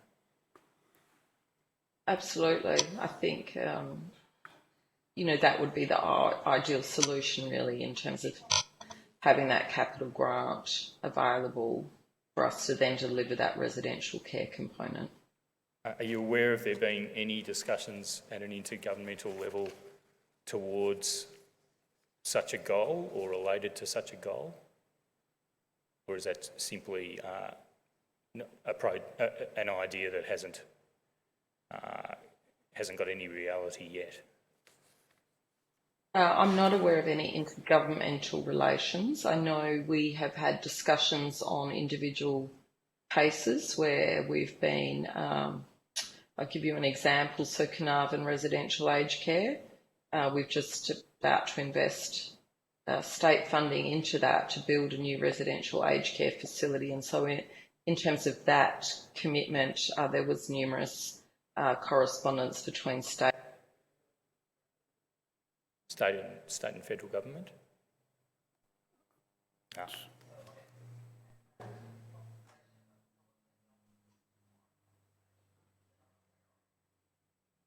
Just pardon us for a moment, Ms Denton. We're having a little difficulty with our link. We're back. Thank you.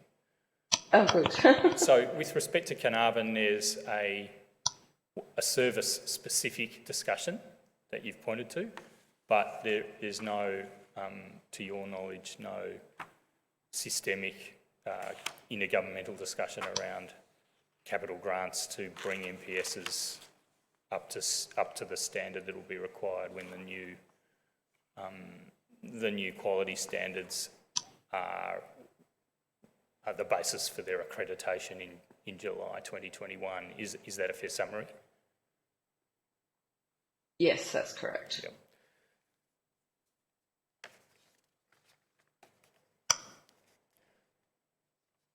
Could I ask you again, at a reasonably general level, you say in your general statement, paragraphs 25 and then 35 and 37, You say that MPSs are established typically in thin markets where mainstream services will not be sustainable, and you say further that a move to mainstream MPSs, I think by reference to the way they're funded, would be disruptive, and have a negative disruptive impact on them. What do you mean by that? When you express that concern about negative disruption, what do you have in mind?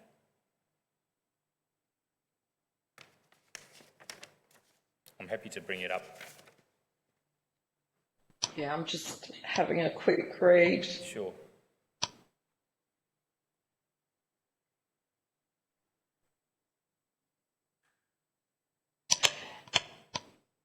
I think Which the point... did you find it in paragraph 35 on page 6? Yeah. I think my point there was around, so if current MPS residential aged care was funded through the current funding mechanism for mainstream residential aged care, I think that would inhibit the flexibility that's available within the MPS model, because you would have a requirement, obviously, to maintain that funding level within the residential care environment, and you couldn't flex between community needs and residential care needs as they moved up and down. Is there some proposal that the MPS funding model should be changed to the mainstream funding model that you have in mind, that you're expressing that concern about? Not that I'm aware of. I think we were making a point that whilst we recognise there needs to be something different around the MPS funding model, moving to that mainstream residential care funding model would not be effective either, because that would limit the flexibility that we would have. Okay, thank you.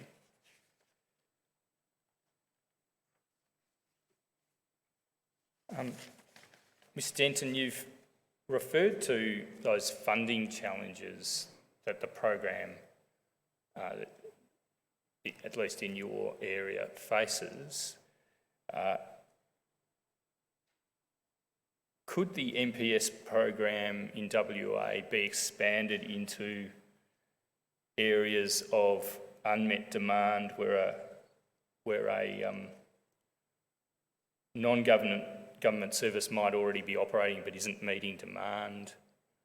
Do you have any views on that, or is it just there isn't sufficient resources available for expansion of the MPS program in WA?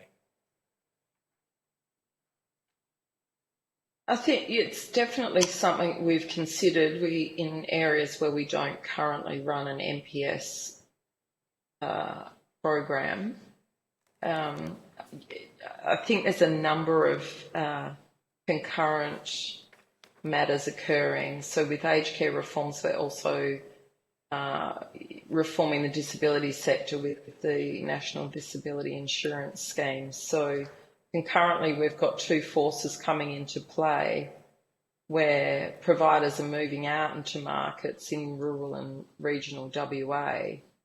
And it's a bit of a tension between, how do they develop a market when there's other competitors in that market? And how do we encourage them to come in and deliver service and think differently about how they might deliver service across those sectors so it is a viable market for them? So I think WA Country Health in some instances has stepped into the market of aged and disability care where there has been no other provider or their thin markets. And in some locations we need to step out of those where they're bigger sites and where we historically wouldn't have an MPS in place. I guess Carnarvon springs to mind again because it's quite a reasonable sized population and it does have non-government providers in there in the community space, and so that MPS only delivers residential care component of MPS. And were we to be able to partner with an NGO to run that residential care component, that would be our preferred option, because obviously usually NGOs are much better at doing that than us, you would hope, because that's their specialised area. So it's quite a mixed picture really, and I think, you know, there's always opportunity to consider ways of doing things differently. And we would consider the MPS model where there are other areas that are struggling to meet those service requirements. Many of our small locations are already part of an MPS. Do you conduct some sort of systematic review of localities within the various regions that WA Country Health looks after to determine whether the market is failing in particular locations? Do you do that on a systematic and regular basis? In terms of market failure, that would generally, we are the only provider, and where we're not the only provider, we would become aware of emerging issues. We try and work closely with most of our partners and stakeholders in service delivery, so they would alert us to emerging issues for them in terms of their ability to sustain a service. We obviously receive concerns in from consumers and community members as well directly about their service provision. People ultimately end up admitted to hospitals or presenting at EDs when they have service failure, if that's the cause of their reason for presentation.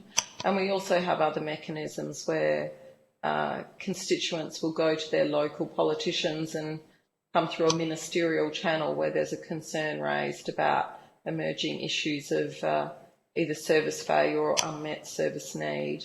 So there's those sort of mechanisms. We also, through our aged care network, we have an aged care program in every region, and we have a planning and service modelling area as well. So working together, they'd be looking at what are the demographics looking like, what's the epidemiology looking like, what's changing, and trying to manage and plan service delivery going forward with those key partners, whether that's the Primary Health Alliance, the NGOs that are out in those environments, the Aboriginal Medical Services.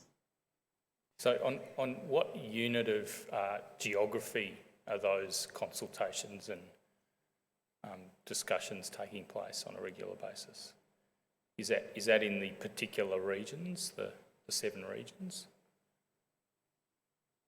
The 7 regions are all very different. So yes, it is a regional discussion, and sometimes it's even a district or a local site conversation where trends are emerging or we've become aware of changes in service provision. So it can happen at a site-based level, district, regional, or whole of WACS level. One of the things we have we're just finalising is our latest aged care strategy, older person strategy for the next 5 years. So some of that outlines the work required as well in terms of how we best support aged people remain at home. I want to ask you about a point you did touch upon, which is this idea of whether MPSs are competing and to what extent they're competing with provision by NGOs, as you call them, non-government organisations, whether they be for-profits or not-for-profits. And I want to specifically ask you about the space occupied by the Commonwealth Home Support Program, which has been implemented for only about a year under that name in WA, and also the Home Care Package Program. In your statement relating to the Wheatbelt MPSs, so that's 0587 0001 0001, at page 19, you have a section dealing with CHSP, and I just wanted to ask you to clarify an aspect of this. In paragraph 127.4, you refer to services after an assessment being delivered by WA Country Health Service staff in the regions. It's the case, is it, that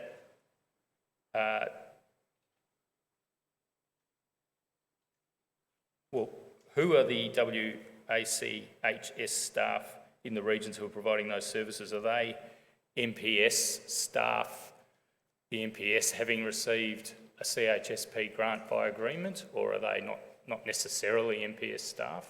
Who are they?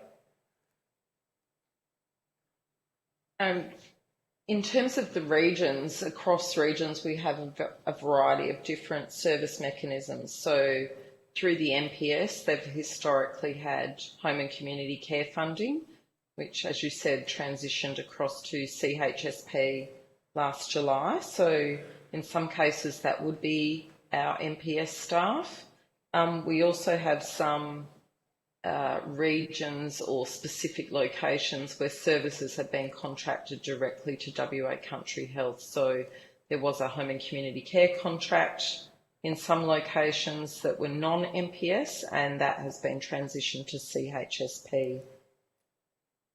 There was supposed to be a handover or a phase out of the services represented by the CHSP program, whereby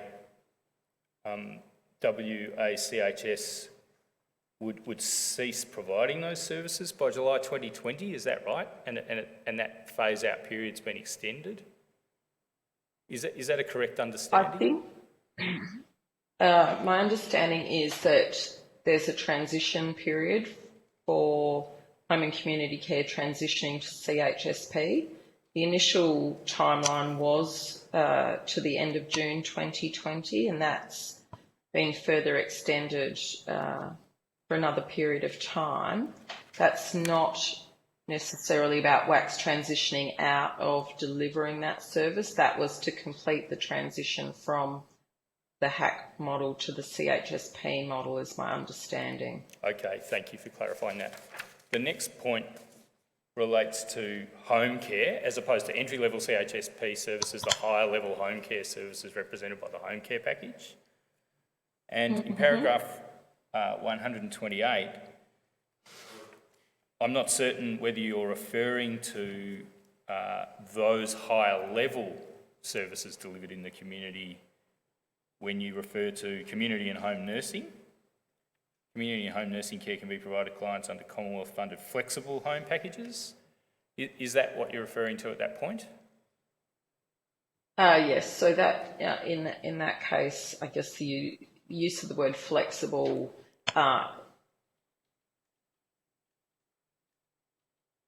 Is that to represent the home care places that have been allocated to an MPS under allocation rather than under consumer-directed care? Correct, yeah. Thank you. And when you say at paragraph 132, York Health Service is able to provide an excellent home care service. However, the state of flux in the future with determination of Commonwealth home care packages has caused concern within the York community. Could you please just explain what is the nature of the state of flux you refer to, and what are the concerns? I think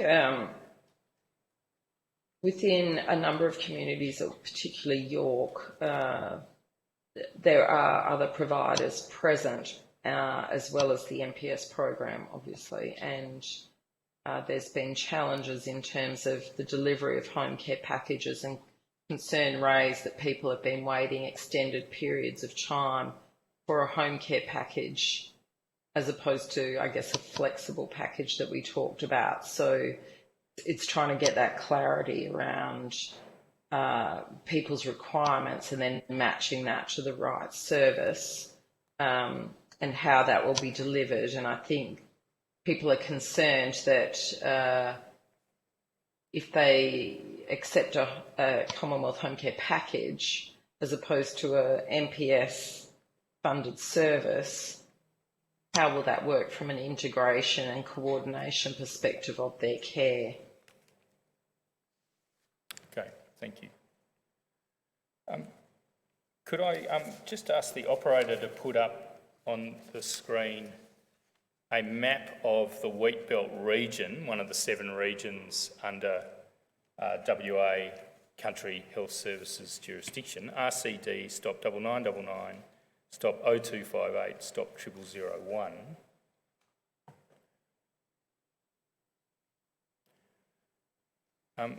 We have some evidence that I'll be raising with the Commonwealth later that if you search my aged care, you for home care package service providers in Kellerberrin, you actually get quite a list of providers, and they include providers who aren't located in any of the towns in the Wheatbelt area, and they include some as far afield with addresses in Victoria. Is this an issue that you have received any reports about? And in particular, do you know whether there are interstate-based home care providers who are conducting operations in the Wheatbelt region? I'm not aware of any interstate providers in the Wheatbelt. I am aware that one of the large providers, covers a greater part of Australia than just WA. So whether that's part of that, I don't know. I'm making a big assumption there. I'm certainly not aware of any interstate providers servicing any part of WA Country Health at all. All right, thank you. When that search is conducted, well, I'll withdraw that.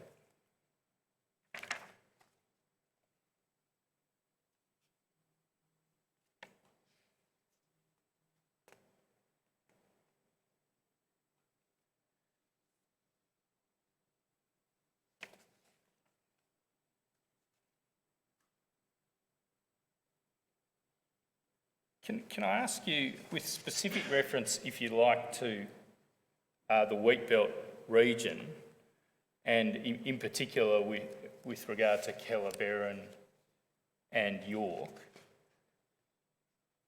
what occurs to you as the most important changes that would improve the delivery of services through the MPS program?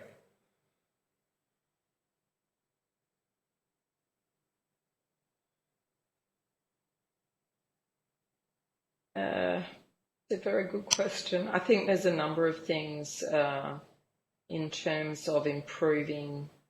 Is your question about improving aged care service provision in those 2 communities? Yeah, but in particular through the MPS. Through the MPS program.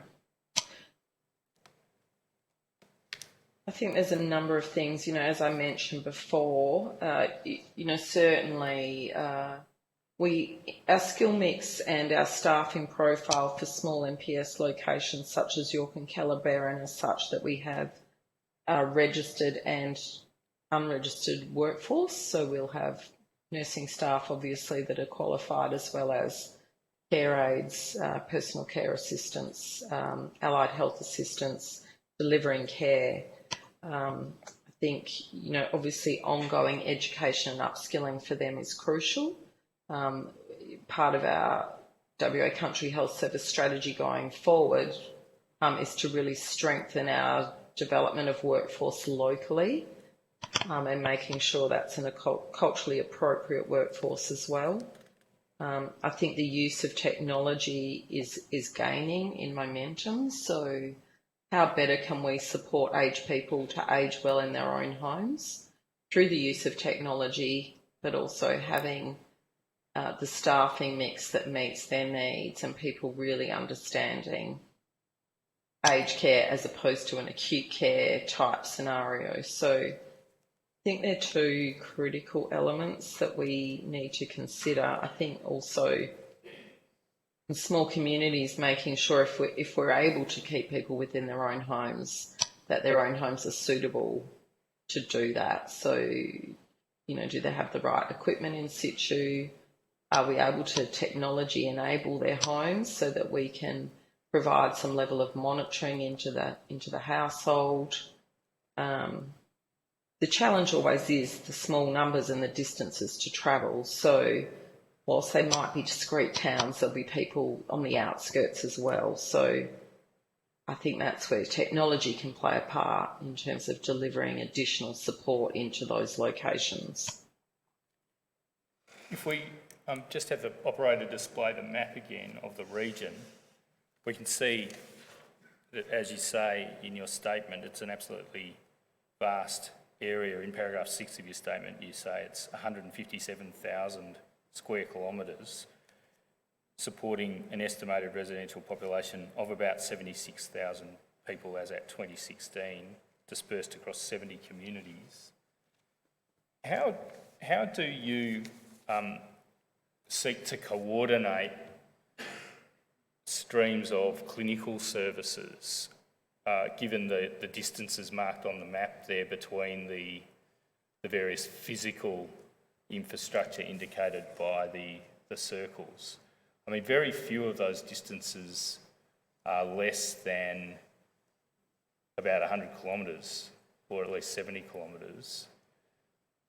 So how do you actually, in practice, try to coordinate the collaborative use and sharing of the labour force, and in particular the clinical labour force?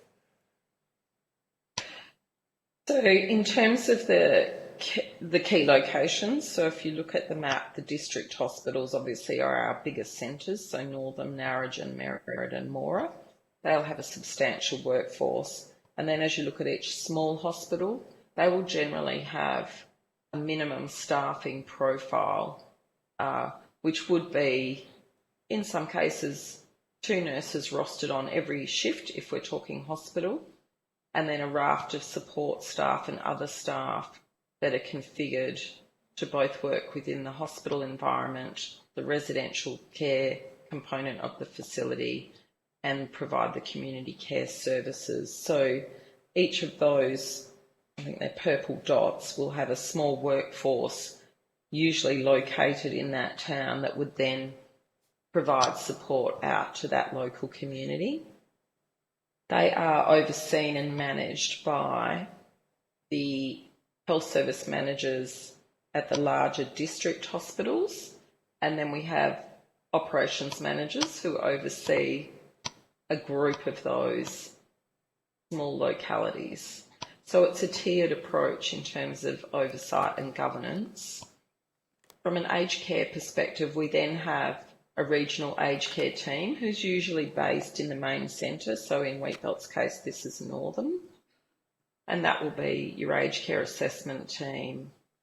In some cases, what was the CareLink and Respite Centre coordinators, and a raft of other aged care professionals who will also have visibility across the whole region and an understanding of all the clients that are out in those communities. But we also have an expectation that within each of the small locations that the district health service managers and the operations managers are fully aware of the vulnerable groups in their community, and by that I mean, you know, older people form one of those vulnerable groups. So we have an expectation that they will also be overseeing the care coordination and the service access for those people. I want to ask you about any workforce attraction and retention initiatives you have, whether they be in the population centres represented by the darker circles, such as Northern and Merredin. Do you have any linkages with RTOs to actually train a local workforce in those areas? Not that I'm aware of. We are running a pilot program. We have developed a number of in-house modules, and we are currently piloting a couple of modules. So one is around upskilling unregistered workers, also a medication administration module. So we do run pilot projects like that, and we have been doing that in collaboration with the Primary Health Alliance. Most of the sites are subscribed to the aged care channel, so that's another opportunity for upskilling and education. We also have in the past run training with organisations such as Alzheimer's Australia, the Dementia Behaviour Management Advisory Service. So I guess there's been those individual opportunities. More recently, I'm now on the board of the State Training Council, their subcommittee specifically related to community services, allied health and aged care, and that's about looking at the needs across all of country in terms of what are the requirements for education for both the disability and the aged care sector. So I am having input, and obviously that's about influencing the vet sector curriculum in terms of where our workforce needs are, how do we build capacity and capability out in those areas. In the statement about the wheat belt, 0587, at paragraph 73, you refer to some recruitment and retention strategies, and with respect to nurses, you say there's a novice nurse development program, wheat belt initiative for novice nurse development, and you also mention a graduate nurse program, I believe. Perhaps it's the same. Yes, program. so WA Country Health runs a substantial grad nurse program. So as nurses graduate from university, we then offer them an extended period of time whilst they're working to further their upskilling and development. That's our graduate nurse program. So that happens, I think, we generally, I think, have upwards of 120 newly graduated nurses in that program, and we seek to increase that number over the coming years because it does has been found to work really well. The Wheat Belt Initiative for novice nurses, again, it's about generally the nurses who haven't been successful in getting into the grad nurse program, but we want to encourage and support and mentor them, are accepted in at junior, I guess, base level nursing positions, and they're provided extended supervision and mentoring to support them through their journey. So similar but not quite the same programs that we offer. Thank you. Would there be merit in establishing some local scholarships with Commonwealth support if that became available, so that nurses were encouraged to remain locally once they'd completed that program? I think that would be fantastic. I think one of the challenges that they face is while they're studying or they're upskilling, you know, that how do they fund themselves, so to speak. So, you know, they're often stretched by having to work part-time and then try and study at the same time. So a number of our staff, going back to your RTO question, we have been supportive of staff who've gone ahead to do their enrolled nurse training and then transition to their Bachelor of Nursing degree, where we've been able to do that. Often, you know, that's in our larger locations, but we have had a number go through in some smaller MPS sites as well, where they've worked through that process. So that's been quite successful as well. But I think the idea of scholarships would be of great benefit. And I think that could equally apply to other opportunities, whether that's Aboriginal health workers or allied health assistant programs, those sorts of things as well. Finally, can I ask you about a disparity that exists in means-tested contributions for accommodation and certain other charges? The MPS program in WA doesn't charge means-tested contributions, as I understand it. Do you have a view? There's a report by UTS indicating that this has the potential to create competitive neutrality problems. Do you have a view on behalf of WA Health Service on this matter? Is the WA Health Service going to move to trying to remove barriers to competitive neutrality where these disparities exist? I think we haven't probably seen any impact from that issue because in those locations where the MPSs are operating, there isn't generally, in most cases, another provider of residential aged care. Certainly it's something we have talked about, and we talk about inequity in country health from all sorts of perspectives, whether that's access to service or the cost of service or the need to travel to get service. In this case, it's the reverse in a way, isn't it? Because they basically pay a flat fee regardless of their income and assets to enter a residential aged care facility within an MPS environment. So it hasn't certainly caused people to want to move to an MPS site for residential care for that reason. And to my knowledge, I haven't seen where it's caused a competitor to any major issue in terms of clients accepting care. So, but I think ultimately long term, we would like, equity across the board. I guess it's the mechanism of how we do that. Thank you. I have no further questions, Commissioners. Ms Denton, thank you very much. I could ask you zillions of questions, but I won't. Your last paragraph of your first statement to us talks about emerging demand for younger people who don't fit, they're not old enough for aged care and they don't fit the NDIS program because of chronic conditions.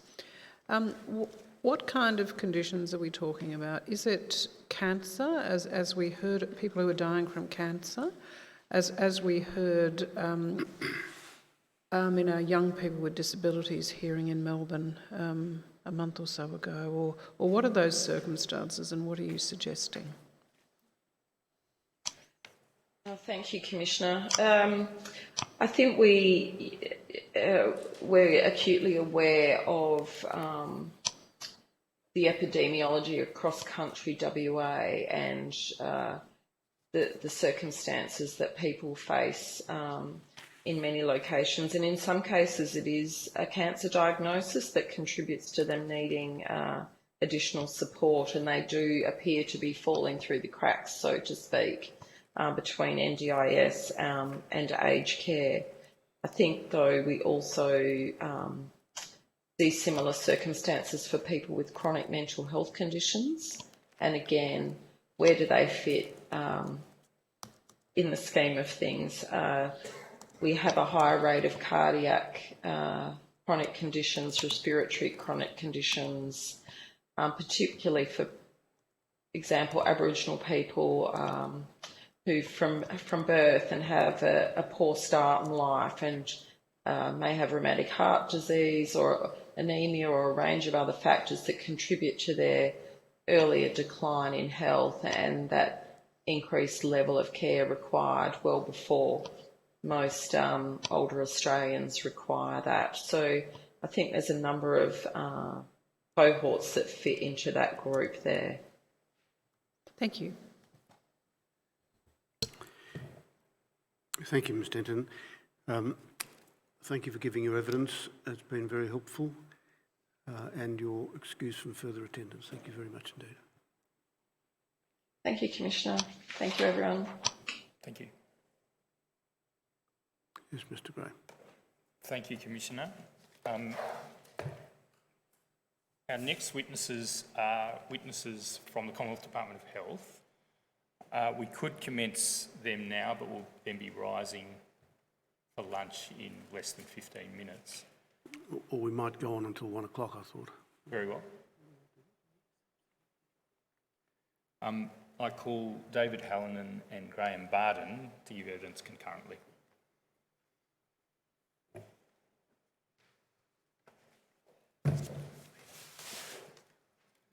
Mr Free will announce his appearance while the witnesses are getting ready.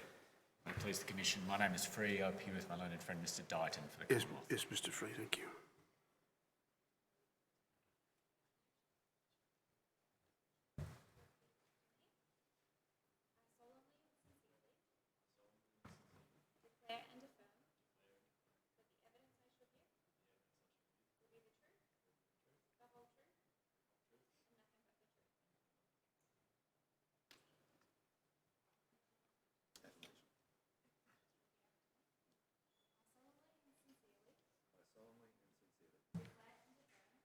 Declare and affirm that the evidence I shall give will be the truth, the whole truth, and nothing but the truth. Mr Gray.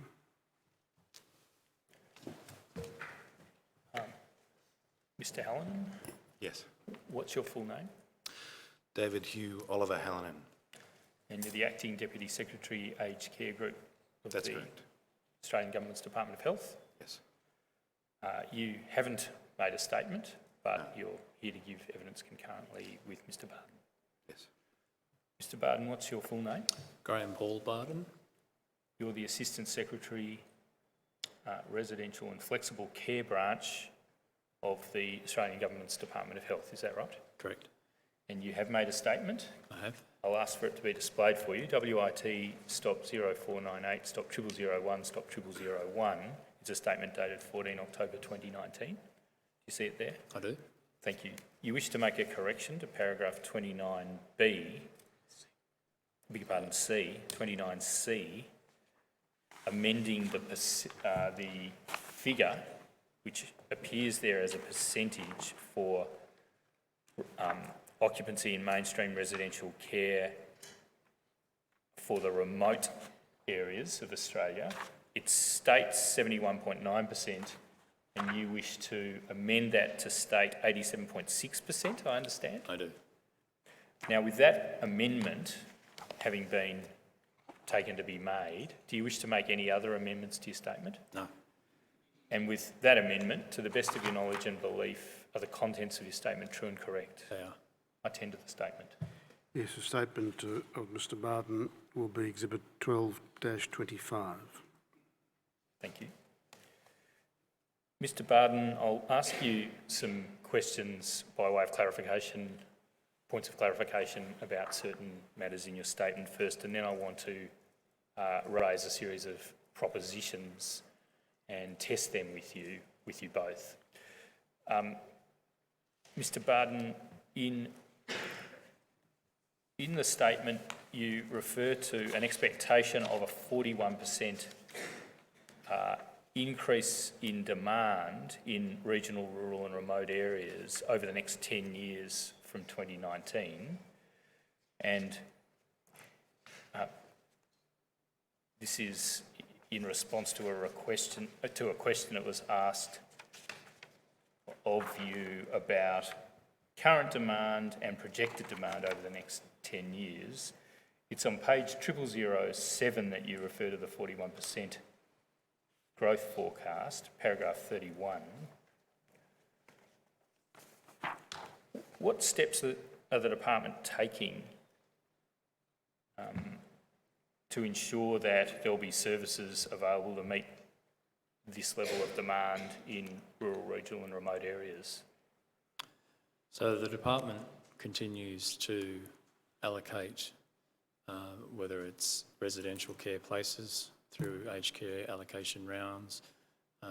The Commonwealth has released home care packages and continues to release those into the market. We continue to release multi-purpose service places through allocation rounds, including the one we have open now. And we continue to expand the NATSIFAC program, the National Aboriginal and Torres Strait Islander Flexible Aged Care program. As we run the aged care allocation rounds in parallel, we make available capital grants to the rural and remote sector in particular to assist with the development of residential care facilities in more rural and remote settings to enable the bringing online of those places. Thank you. Could I just ask you... Mr. Barton, can I just ask you about that? How does the department monitor that increase? I mean, I can see there that it says that it's based on ABS projections, and I understand what that is, but is that something that you monitor, or the department monitors constantly? So in the example of residential care, prior to running an allocations round, then we undertake this assessment for every one of those allocation rounds. So does that mean you do it annually, biannually, triannually? It's typically annually, predicated on the decision to make places available. Thank you. Could I ask the operator to display previous Exhibit 10.1, tab 22, which is CTH stop 0001, stop 1001, stop 2642. This is one of the aged care approvals round forecast documents, which you referred to in your statement by reference to earlier evidence of Mr. J. Smith. This is information in relation to the 2018 to 19 aged care approvals round for Innisfail in Queensland. If we can just have that brought up on the screen.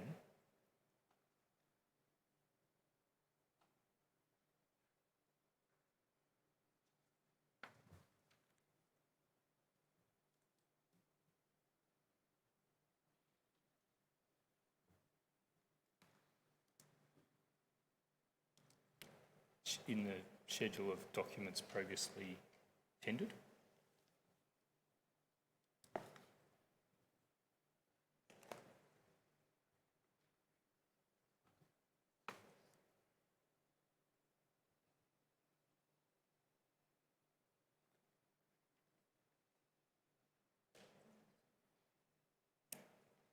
It's CTH stop 0001, stop 1001, stop 2642.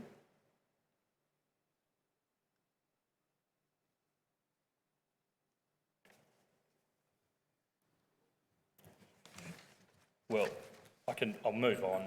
If we locate that document, I'll come back to the question.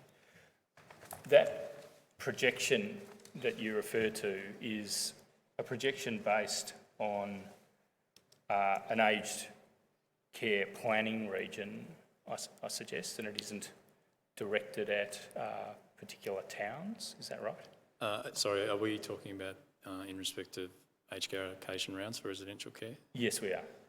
So that's typically undertaken at the SA3 level using ABS statistical areas, and occasionally we might drill a little deeper into the SA2 level. So, all right. If we look at this document, this is a document that's made available to ACAR applicants, is that right? Yes. And if we have regard to the data in the top row, this is essentially the level of detail that's provided to applicants, is it? And it doesn't go to any greater level of granularity than this information? No. All right.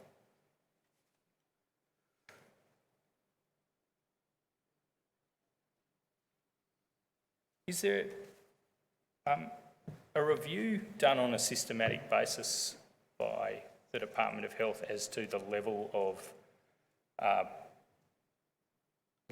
access to home care services which people wishing to receive home care services are actually receiving in regional and remote areas throughout the country, so as to create a map of the degree of workability of the market in home care services? To the extent of my knowledge of home care program reporting, the quarterly reports provide information on how people on the National Prioritisation System align with the aged care planning regions, but not the construction of a map. Okay, so, and there are 71 such aged care planning regions, aren't there? Mm-hmm.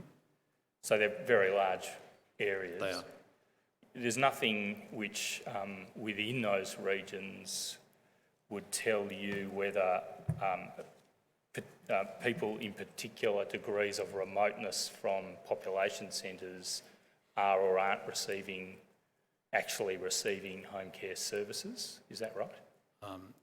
I don't know if that sort of analysis at that scale is done for home care. All right.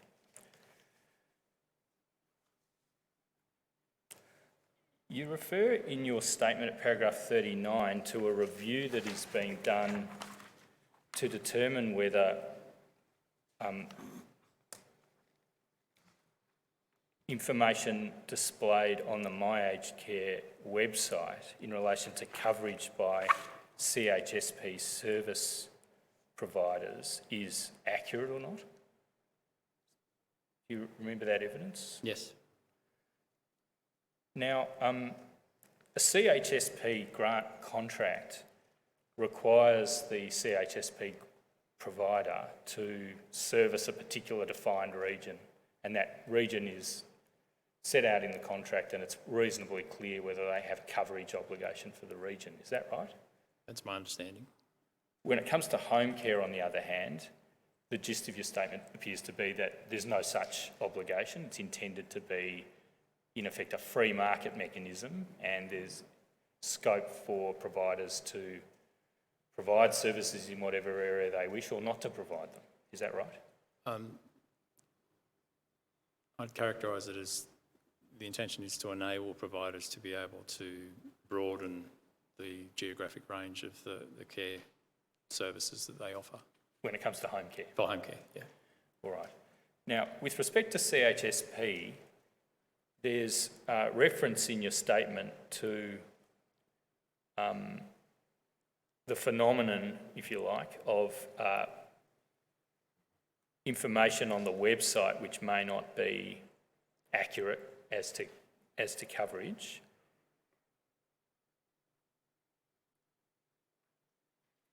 Let me just, beg your pardon. I might be thinking more of the home care side of things.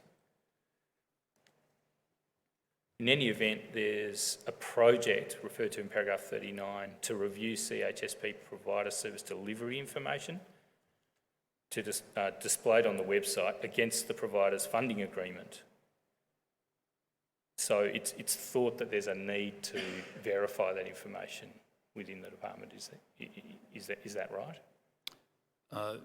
The department is working to assist CHSP providers ensure that their information is correct. Yep.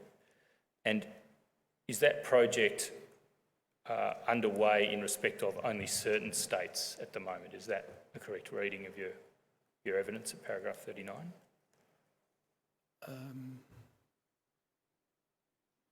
Yes. And when is that project going to be completed in its entirety for all states and territories? I don't have that information.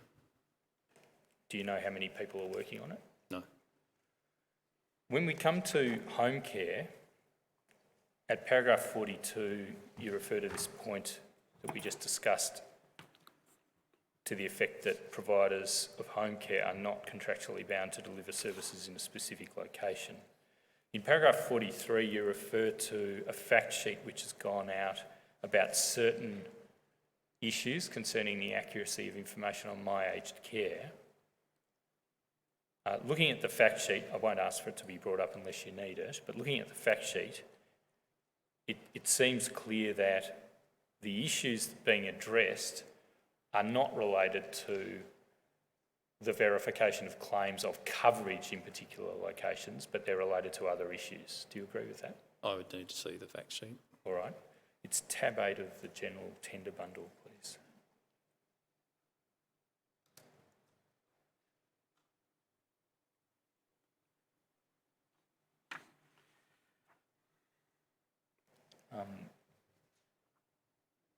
Take a moment to read that to yourself.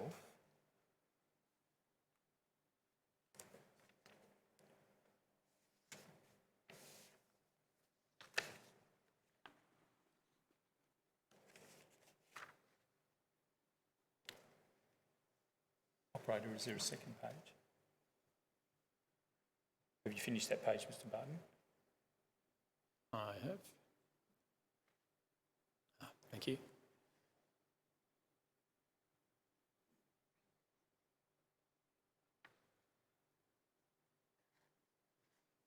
Thank you. And if I might just check my reference in Certainly. the statement.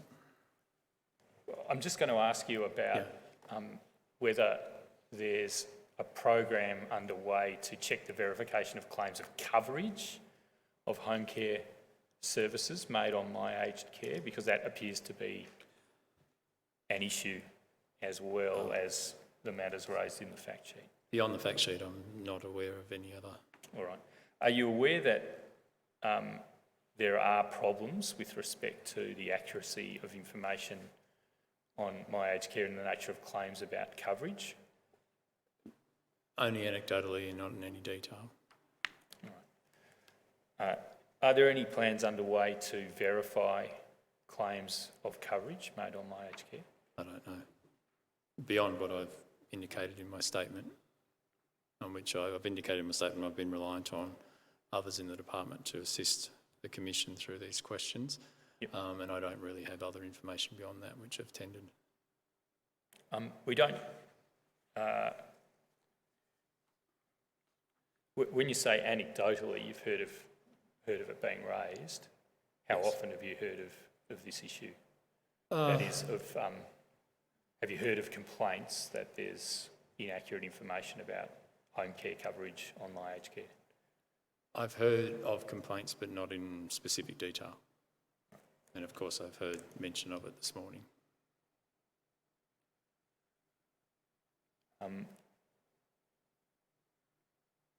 Well, I'll just put up tab 58 of the general tender bundle, please, operator. We'll just ask Mr. Barton about this. I beg your pardon, tab 60.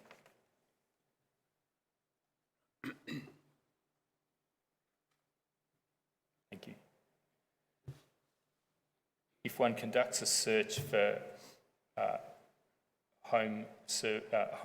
in-home services at Kellerberrin, which is in the wheat belt, one gets results that include providers located in completely different locations, such as Melbourne. If we track through this document, please, operator.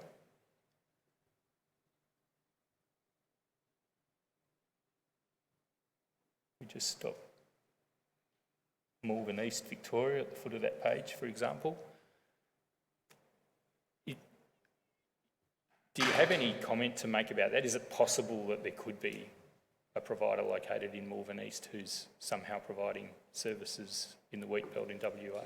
Well, I can't make any comment on the specific. I would only note,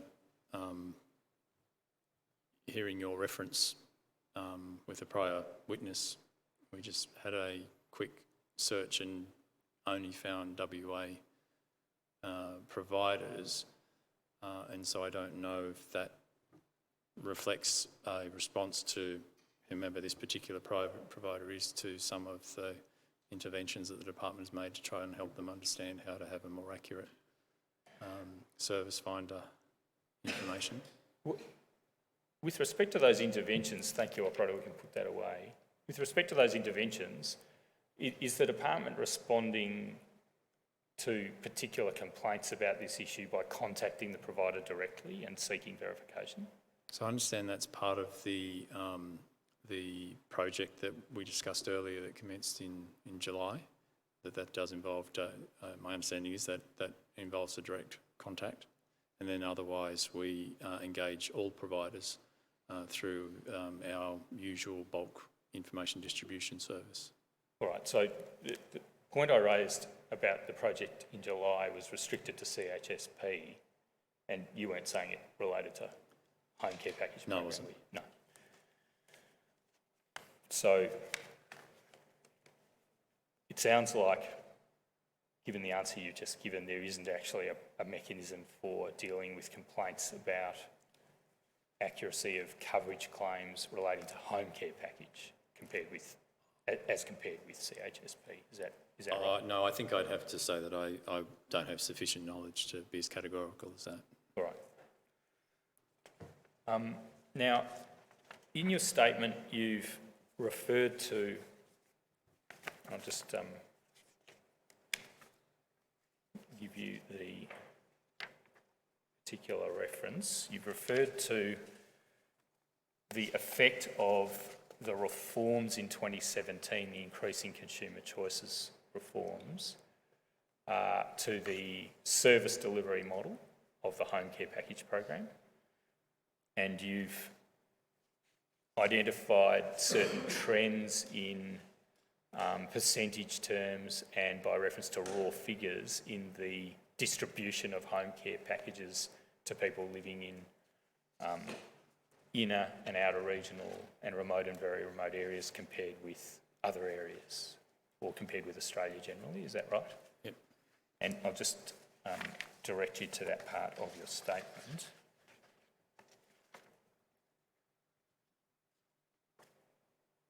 It's on page 10. And you set out a table of that information on page 10, and then you move on to an analysis of that information on page 11, paragraph 49. You say, on the basis of the research that's been done and the information available to the department, this is paragraph 49, the impact of the 2017 reforms has been to increase access for people who are living in outer regional areas in absolute numbers, but has reduced access as a proportion of the number of available HCPs, and access to home care for people who are living in either remote or very remote areas has decreased in absolute numbers and as a proportion of the number of available HCPs. If we go back to the table on page 10, we can see the figures in question in the, if we look at the left-hand column, the cohort column, we see first outer regional, and that then that description outer regional is adjacent to two rows, one number of people and the other percentage, and they're the matters that you're then referring to in your analysis, correct? Correct. And if we look at outer regional, we see from 2016 to 2017, the number of people receiving, that is, receiving a home care package in the sense of it having been assigned to them. Is that right, Mr. Pardon?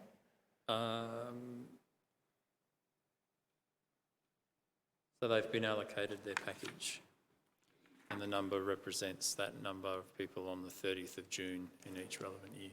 Right, and there's a slight increase of a little less than 300 people from the end of June 2016 to the end of June 2017, and then an increase of about 500 and almost 550 people the following year, and an increase of about 500 people the following year. But in percentage terms, that represents a shrinking proportion of the people around the country who hold assignments of home care packages. Is that right? That's right. Yep.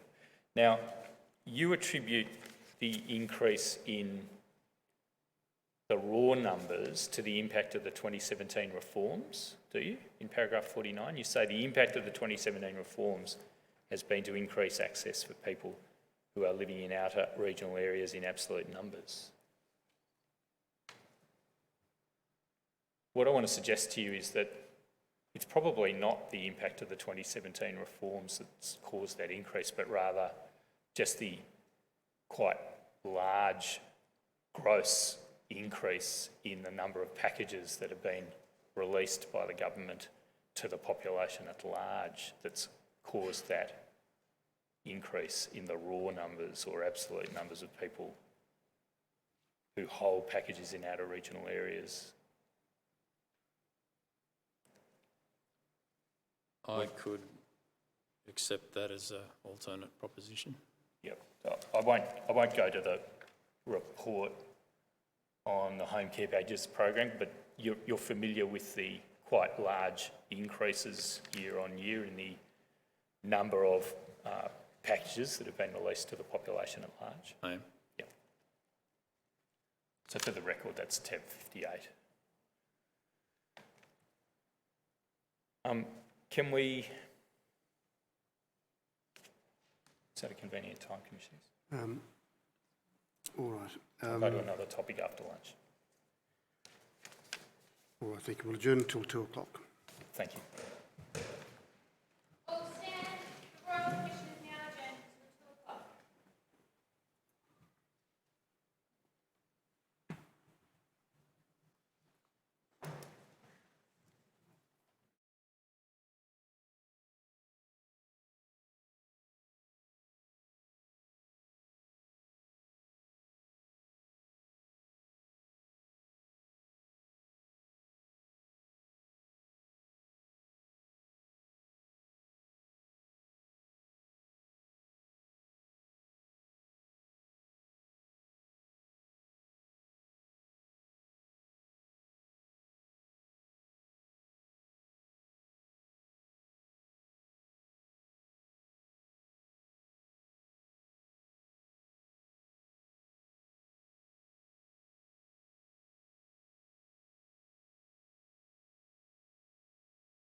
Thank you, Commissioners.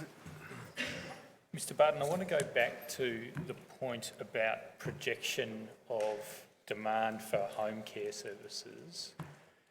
This was a point raised on page 0007, paragraph 31 of your statement. And you say there that based on ABS population projections, the department expects the demand for residential care and home care in the relevant areas will increase by 41% by 2029 compared to 30 June 2019. This projection assumes that the proportion of the people receiving care by age and sex remains constant. In short, the method for forecasting demand is simply to take the current level of supply and apply just a basic ABS population projection based on total aggregate population without considering the acuity of the population. Is that right? And I must apologise, I have a medical condition that flares up from time to time, and it's now doing it, so I apologise for my voice. And then now I'm going to ask you to repeat the last bit of your question. That's right. The assumption that is made for the purposes of making that projection doesn't seem to have regard to acuity, it's just a gross population-based. At that level, it is a population-based estimate. All right. And can I direct a question to you, Mr Hallinan? It'd be far more appropriate, wouldn't it, to conduct a review on a locational basis of the degree of access that people are getting in rural and remote areas to the suite of services covered by the home care package program. There doesn't appear to be any sort of demand projection trying to encompass need that is currently being met or need that's unmet because people are on waiting lists or haven't applied on a local basis. I'd agree with the proposition that a more granular analysis would be better, yes. And did you have a chance to review the evidence yesterday of Dr. Winterton? She refers to the recommendations of the AAG's Regional Rural and Remote Interest Group from 2017 on the idea of having, in effect, a national review in the nature of a stock take, trying to assess the level of access that people are receiving in rural areas to care in the community, including in particular, perhaps most critically, that higher level of need represented by the HCP. Should that happen? I think it would be a good idea, yes. It would be a good proposal to pursue. And to the extent that you did it, I would probably expand it beyond simply aged care and ageing and contemplate broader health issues within communities as well. The data sets for us to be able to do that haven't easily been consolidated in the past, but we may have opportunities to do that in the not too distant future, I think. Would it be possible to organise that sort of data on a primary health network basis? Yes, but I'm not sure that primary health network would be the best basis. There are 32 thereabouts PHNs across the country, it's an even larger basis than the aged care planning regions. I think there would be other methods that you could use to specifically identify local areas. Yes, no, beg your pardon, I should have said using the private health networks to try to coordinate the collection of that data, not to only aggregate the data at a PHN level. The data should be aggregated at a much lower level of granularity than that, shouldn't it? Yes, that'd be one legitimate way of doing it, yes. Yep. So you could set up some sort of governance arrangement through the PHNs to achieve that? You could, yes. Should that further recommendation that special interest group made be adopted, that is a recommendation to try to establish nationwide uniform standards of minimum service access so that there are clear expectations depending on your degree of remoteness from particular population centres, you'd have an expectation for a particular level of care in the community and everybody would know what that expectation is, and everybody would know that if there were regional variances which fell beneath that standard. Is that an appropriate proposal or proposition? I think so. It would be a very complex piece of work, and the regional variation would be quite meaningful, I think, in the different contexts of health services available in any particular community or other factors like that as well. All right, thank you. Mr. Barton, if I'm able to return to just a couple of other points relating to your statement, but let me know if you're having difficulty. Just before you leave that topic, Mr. Gray, can I just ask Mr. Hallinan if he were able to assist us? So some questions have been asked about that brief sentence that appeared in paragraph 31. I know it's not your statement, it's Mr. Barton's statement. And what paragraphs 31 and 32 are partly about is trying to work out what the expectation is about future health or future aged care needs, so that the provider and the department in connection with the provider goes about working out what it can expect to be needed in a period of 10 years, say. And as I've understood the statement and the evidence this afternoon, it is more or less that you begin with the ABS population projections and you make some assumptions. Now, that kind of information obviously is useful to the department in working out what it is that you need and don't need, and how the department, that is to say, how the Commonwealth Department of Health reacts to the expectations. And it's a matter of interest to us because in our work in trying to make recommendations, we need to have some foundation for what is a good basis for making recommendations. So it's one of those areas where there's a confluence of interests between the department and the Royal Commission. So may I ask you to help us and help yourself at the same time by telling us what you reckon should be the basis upon which projections should be made.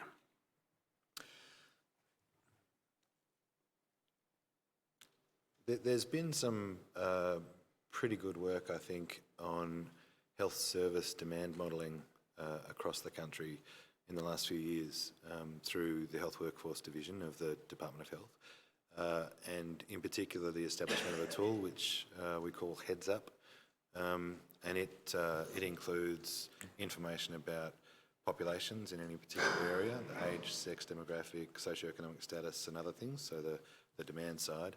It also includes information about the services that are available, what type of health services are available. I think to the extent that you're going to establish effective planning for aged care, you would want to understand and share information between the Commonwealth and the states that went to all of the different types of service available in any given location,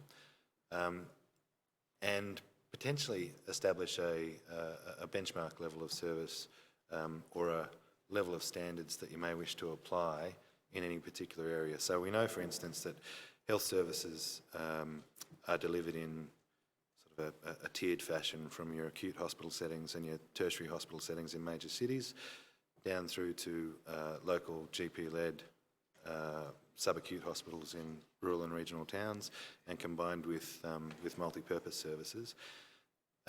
So too, I think for aged care, there is some point at which you'd need to make judgments about, well, where's the right point to be providing a multi-purpose service? Where's the right point to be providing a market-based solution? And at what stage in a planning framework do you apply principles of a market-based solution or principles of a supply-based government contracted or MPS type solution? And I think that differs depending on the location, and I think it would differ depending on which providers, whether they're government or NGO or privately provided services, are embedded and have deep roots in a community. And local community engagement, I think, would be the most important aspect of determining in each circumstance what your best solution is. But I think in all circumstances, some level of cooperation between service providers at a minimum would be necessary. So it sounds as though there isn't an existing model that either the Commonwealth or the states have got up and running. Is that a fair summary? I think that's fair. We've got good and improving cooperation around data sharing and around the sorts of information that you'd use to make those projections from, but it's not yet perfect, and it's a work in progress. And is there, when you say it's a work in progress, and I understand about the cooperation being active, but is there an active project to come up with a model that will more confidently predict what the aged care needs are likely to be from a government point of view? Not specifically for aged care at this point, no. But I would suggest using the existing frameworks that are being built as the basis on which you would then undertake that piece of work. And do you want to have a last shot at telling us what you think the contents of such a model should be?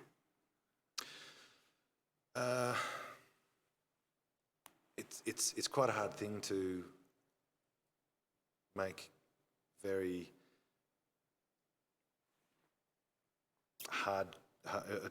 clear-cut calls on, but I would say the modified Monash planning framework is probably a best high-level geography model to use for setting of what levels of services you might wish to expect in any particular community type. I think it does the best job of managing the rurality challenge of both distance and population out of the geographic planning tools we've got. And I think those are the two most important factors for determining the level of service that you might wish to have. It's probably also an area where we'd have enough data to do reasonable population projections and also to source information from local health providers, local aged care providers about what their anticipations are for the community needs as well. But, I'm sorry, Commissioner, I think I should just clarify one point that there is one project running in the department to look at factors affecting demand in Commonwealth Home Support Program, but I have no details about that project itself, but I just wanted to bring that to your awareness. Well, upon the assumption that such a model would be a useful thing to do, do you want to share any views about why there isn't one so far? I think there's probably been a lack of information. So if you look at the history of, just take for instance the history of geographic measures, and as they've applied in both the health or aged care delivery systems, we've relied on some pretty high level pieces of information. The Bureau of Statistics will give us population estimates. We'll then turn those into some form of geographic model, whether it's the Rama index from the mid-90s through to something we called ARIA, and then the geographic classifications of the Bureau of Statistics through to now modified Monash. Each one of those steps, I think, has been a step towards better disaggregation, a better understanding of what local community might need or might mean. And then actually sharing information, sharing of data around health service delivery, age, sex demographics and interactions with health systems. I think that's probably where you would get your best estimates or your best information for the future around requirements for aged care. My feel, and it is just a feel, would be there would be some pretty clear indicators of need for aged care based on interactions with the health system at various points in a life journey. And to the extent that you could get that, which is quite a substantially different way of looking at the world, you might be able to get some pretty good predictive information out of our health system in particular services, frailty and infirmity.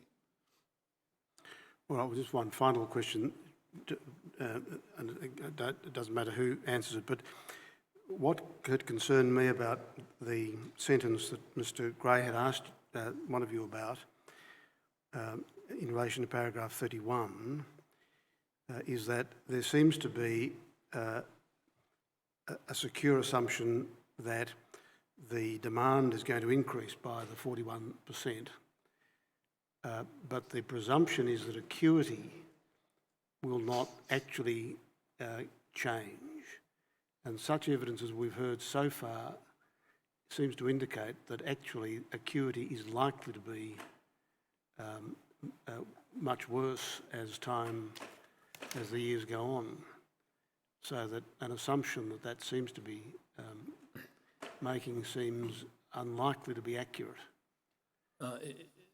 If I may, Commissioner, it may have been more helpful if my statement had have noted information that is provided in the reports of the Aged Care Financing Authority, which provides information demonstrating a very strong association between population demographics and the demand for aged care services.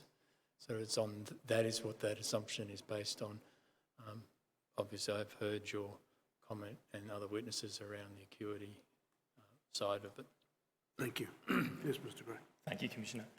Mr Hallinan, if we move our focus from CHSP and the Deloitte study to which Mr Barden referred to a moment ago when he referred to a study of demand being conducted in relation to CHSP, and we look at the higher level of in-community and in-home care that's needed and which is intended to be serviced or met by the home care package program, I just want to put a couple of propositions to you. The first proposition is that government policy is that demand for those sort of services is to be met through the service delivery mechanism of a market approach called consumer-directed care, and that's been done without a detailed analysis occurring as to areas of the country where markets are too thin to support a workably competitive mechanism of that kind. What do you say to that? I think you have heard evidence to that effect from my colleagues as well as people attending here in past hearings. So while I wasn't around for the implementation of the consumer-directed care model, I think there are challenges, particularly for remote or small rural locations around whether or not there is in fact a market available to provide those services. And the next point is that the data is actually telling us that there's an increasing divergence. It's certainly in terms of the proportion of all aged care packages that are available, and in certain categories in absolute terms, whereby metropolitan and inner regional areas are winning out under this market mechanism at the cost of outer regional and remote areas. Agreed? It looks that way from the data presented in Mr Barden's statement. The one thing I would add though is I don't think that takes into account growth in MPS flexible service delivery or NATSI FACP places, which may go some way to explaining it. I don't think it'd go all the way though. Well, NATSI FACP program places are, it's an important program in the areas where it exists, but it's only servicing people numbered in the hundreds as opposed to the thousands, correct? Correct. And MPS is, of course, a central focus of this hearing, but again, that's not an enormous program. It's an important program, but it's not enormous. To consider the expansion of the MPS program on application from the states and territories in areas where markets are demonstrated to be thin, is that right? Yes. Yep. Now, could I just ask you to consider the following proposition? Your department should assess the markets for the services covered by the Home Care Package program in regional and remote areas along the lines that we've been discussing. And in the absence of compelling evidence that there's a working competitive market for the entire suite of those services in particular locations, of reasonable granularity, the department should vary and augment the home care allocation model in that area to ensure a sufficient supply of services to meet demand in the area. What do you think of that proposition? I think it's a reasonable proposition. It would, coupled with the early discussion around establishing certain levels of service and expectations for communities, I think that would work reasonably well, yes. Thank you. Can I just ask a question that follows on from the previous arrangements? And it's really, it runs to the question of the national prioritisation system. I don't understand with a national prioritisation system why outer rural and remote areas lose out. I would have thought the very idea of a national prioritisation system was to ensure fair allocation of home care packages. Look, I'm not sure why the national prioritisation system is leading to the outcomes that it's leading to. It should only be taking into account the factor of need and priority. So the assessment of an individual and the date at which the assessment's undertaken, and then the priority with which the assessment is given for that individual's care needs. So to the extent that there might be a delay in allocation of places by comparison to metropolitan locations, it's not clear to me why that would be the case. Well, could I ask you, Mr. Hallinan, or indeed Mr. Barden, if you could research that and let us know, please? Thank you. Ken. Thank you, Commissioner. Mr. Hallinan, I'll direct this primarily to you, but Mr. Marden, please respond if you wish after Mr. Hallinan's responded. I want to propose some, or test some potential mechanisms by which the proposition that I advanced a short time ago could be implemented. That is, by which there could be a variation or augmentation of the market-based mechanism known as consumer-directed care for the delivery of home care packages. Firstly, could you consider, please, the following proposition? There could be a system of block grants through a competitive tender process, location by location, to address the issues of thin markets in those locations and scale diseconomies in those locations. And as a condition of receiving a grant, the provider in question would have a provider of last resort obligation. So one would, in effect, be moving to something more akin to the way CHSP is administered, although it needn't be, strictly speaking, a block grant. It could be a grant based on an estimated number of clients. What do you say to that proposition? I think to the extent that there's a thin market or no market available, then that makes sense. The little caveat I'd put on that is where we rely on markets to do some work for us for quality, so competition and individuals can move between providers, does certainly do some work around quality of service provision. I think you'd need to have a different governance structure that would sit on top of any model that provided services on a cashed out basis, probably with greater transparency than is currently the case, to ensure quality and a different, slightly different approach than is currently taken. Because at present the governance structure is relying on competitive forces to create incentives toward quality improvement. Is that what you mean? Yes. Yeah. Next, could you please consider this as a possible mechanism? Periodic block or pooled funding for providers based on allocated home care places as opposed to packages. So something akin to the present manner of allocating flexible residential places to MPSs, and something akin to a methodology by which those places used to be allocated in the home care space prior to 2017. This might deliver sufficient annual or 3-yearly certainty,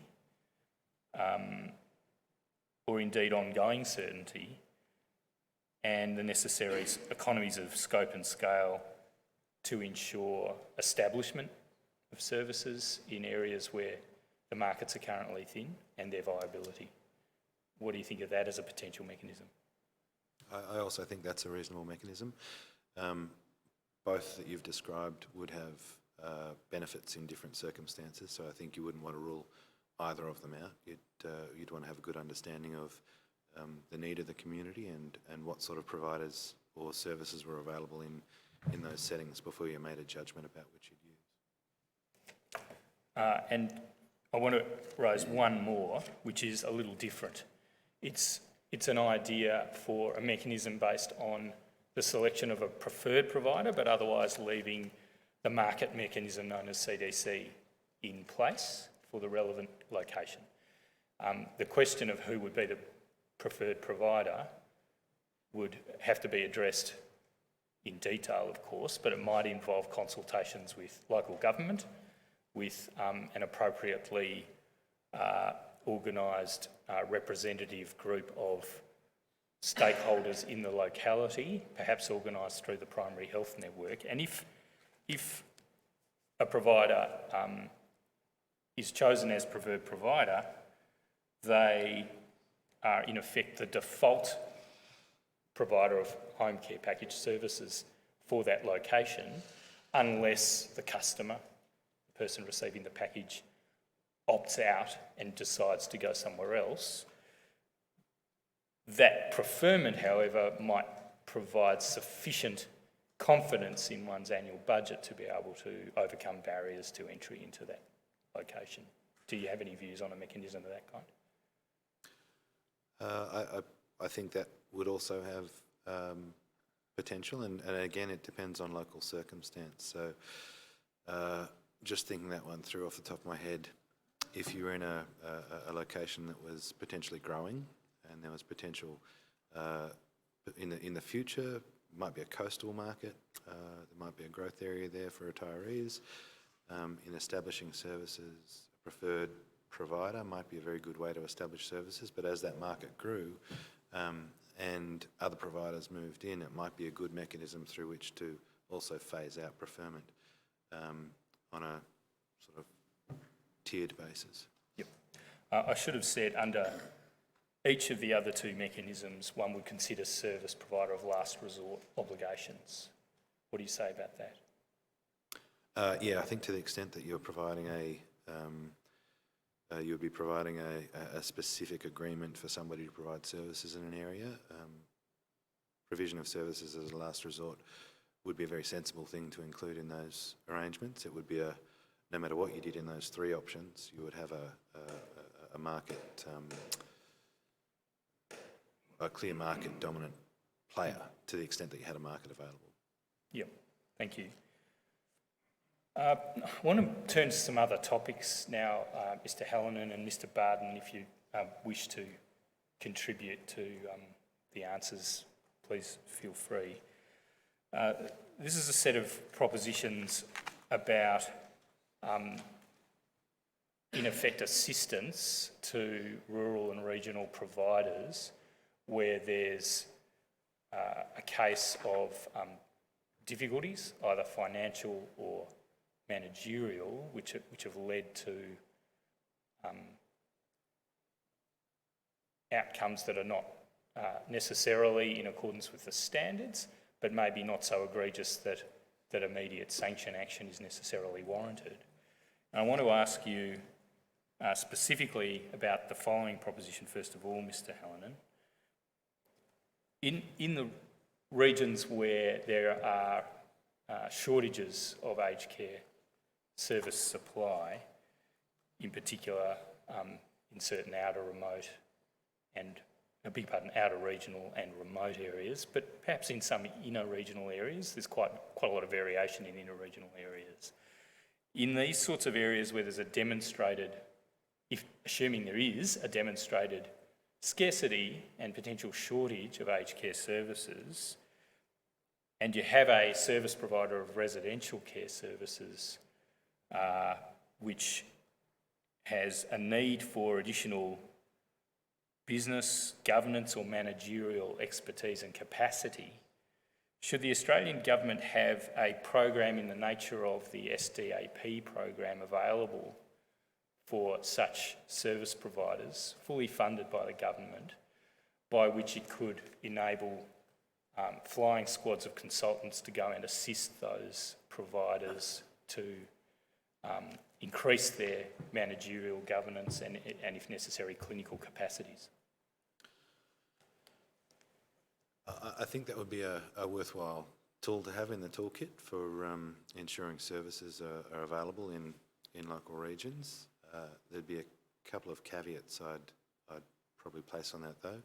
We have just introduced business advisory services, which is very much goes to financial management practices, but is an available service for anybody through PricewaterhouseCoopers partnered with a relevant aged care accounting firm. The critical caveat though would be the extent to which managerial services or managerial support was provided by government to a local facility. You'd need to be quite careful that you didn't remove or reduce capacity or sustainability of that service by in effect replacing what should be core management capability in a facility. So, and by that I mean you wouldn't want to return to the same provider again and again and again in those circumstances. You'd need to have care for the extent to which that service provider was in a sustainable and self-sustaining model of care. That was going to be one of my other propositions. In a very extreme case, should the government be able to appoint a manager to ensure continuity of service? Sounds like you're cautious about any such move.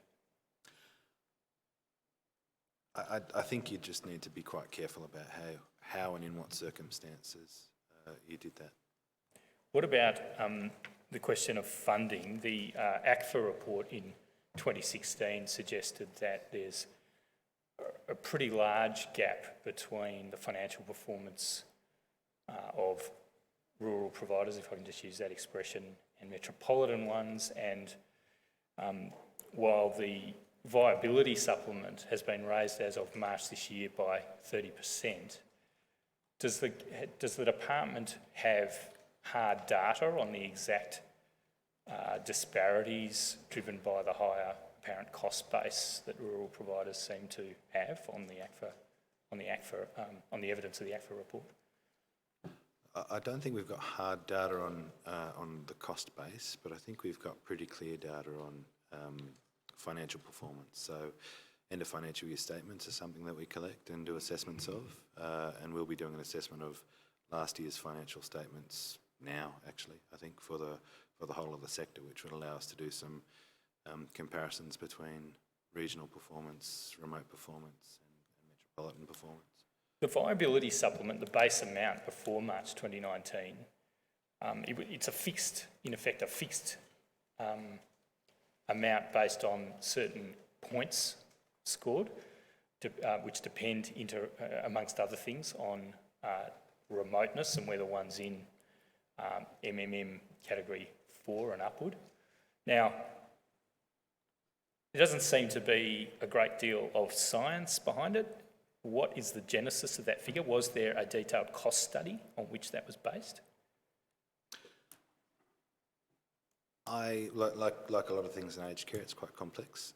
I don't have a great background on how the viability supplement was developed, but I do know that it's been around for quite some time and it's been increased on numerous occasions. So I don't think we have a detailed cost study that supports the basis for the viability supplement. But more broadly, we have been working on alternative funding models for mainstream aged care services as well. So the RUC study that was developed by the University of Wollongong and the Australian National Aged Care Classification. So we've been working on alternative mechanisms using cost studies to figure out exactly how we should fund residential aged care service provision. Well, are you saying that if and when implemented, which might be some years down the track, I understand, the advent of a RUCS-based system will actually replace the need for the viability supplement? Look, I think to the extent that you could rely on the cost study data, it would be an improvement certainly on the existing ACFI plus viability supplement model. Is the RUC study truly a cost study? Has it actually estimated the basal costs by reference to labour costs, etc.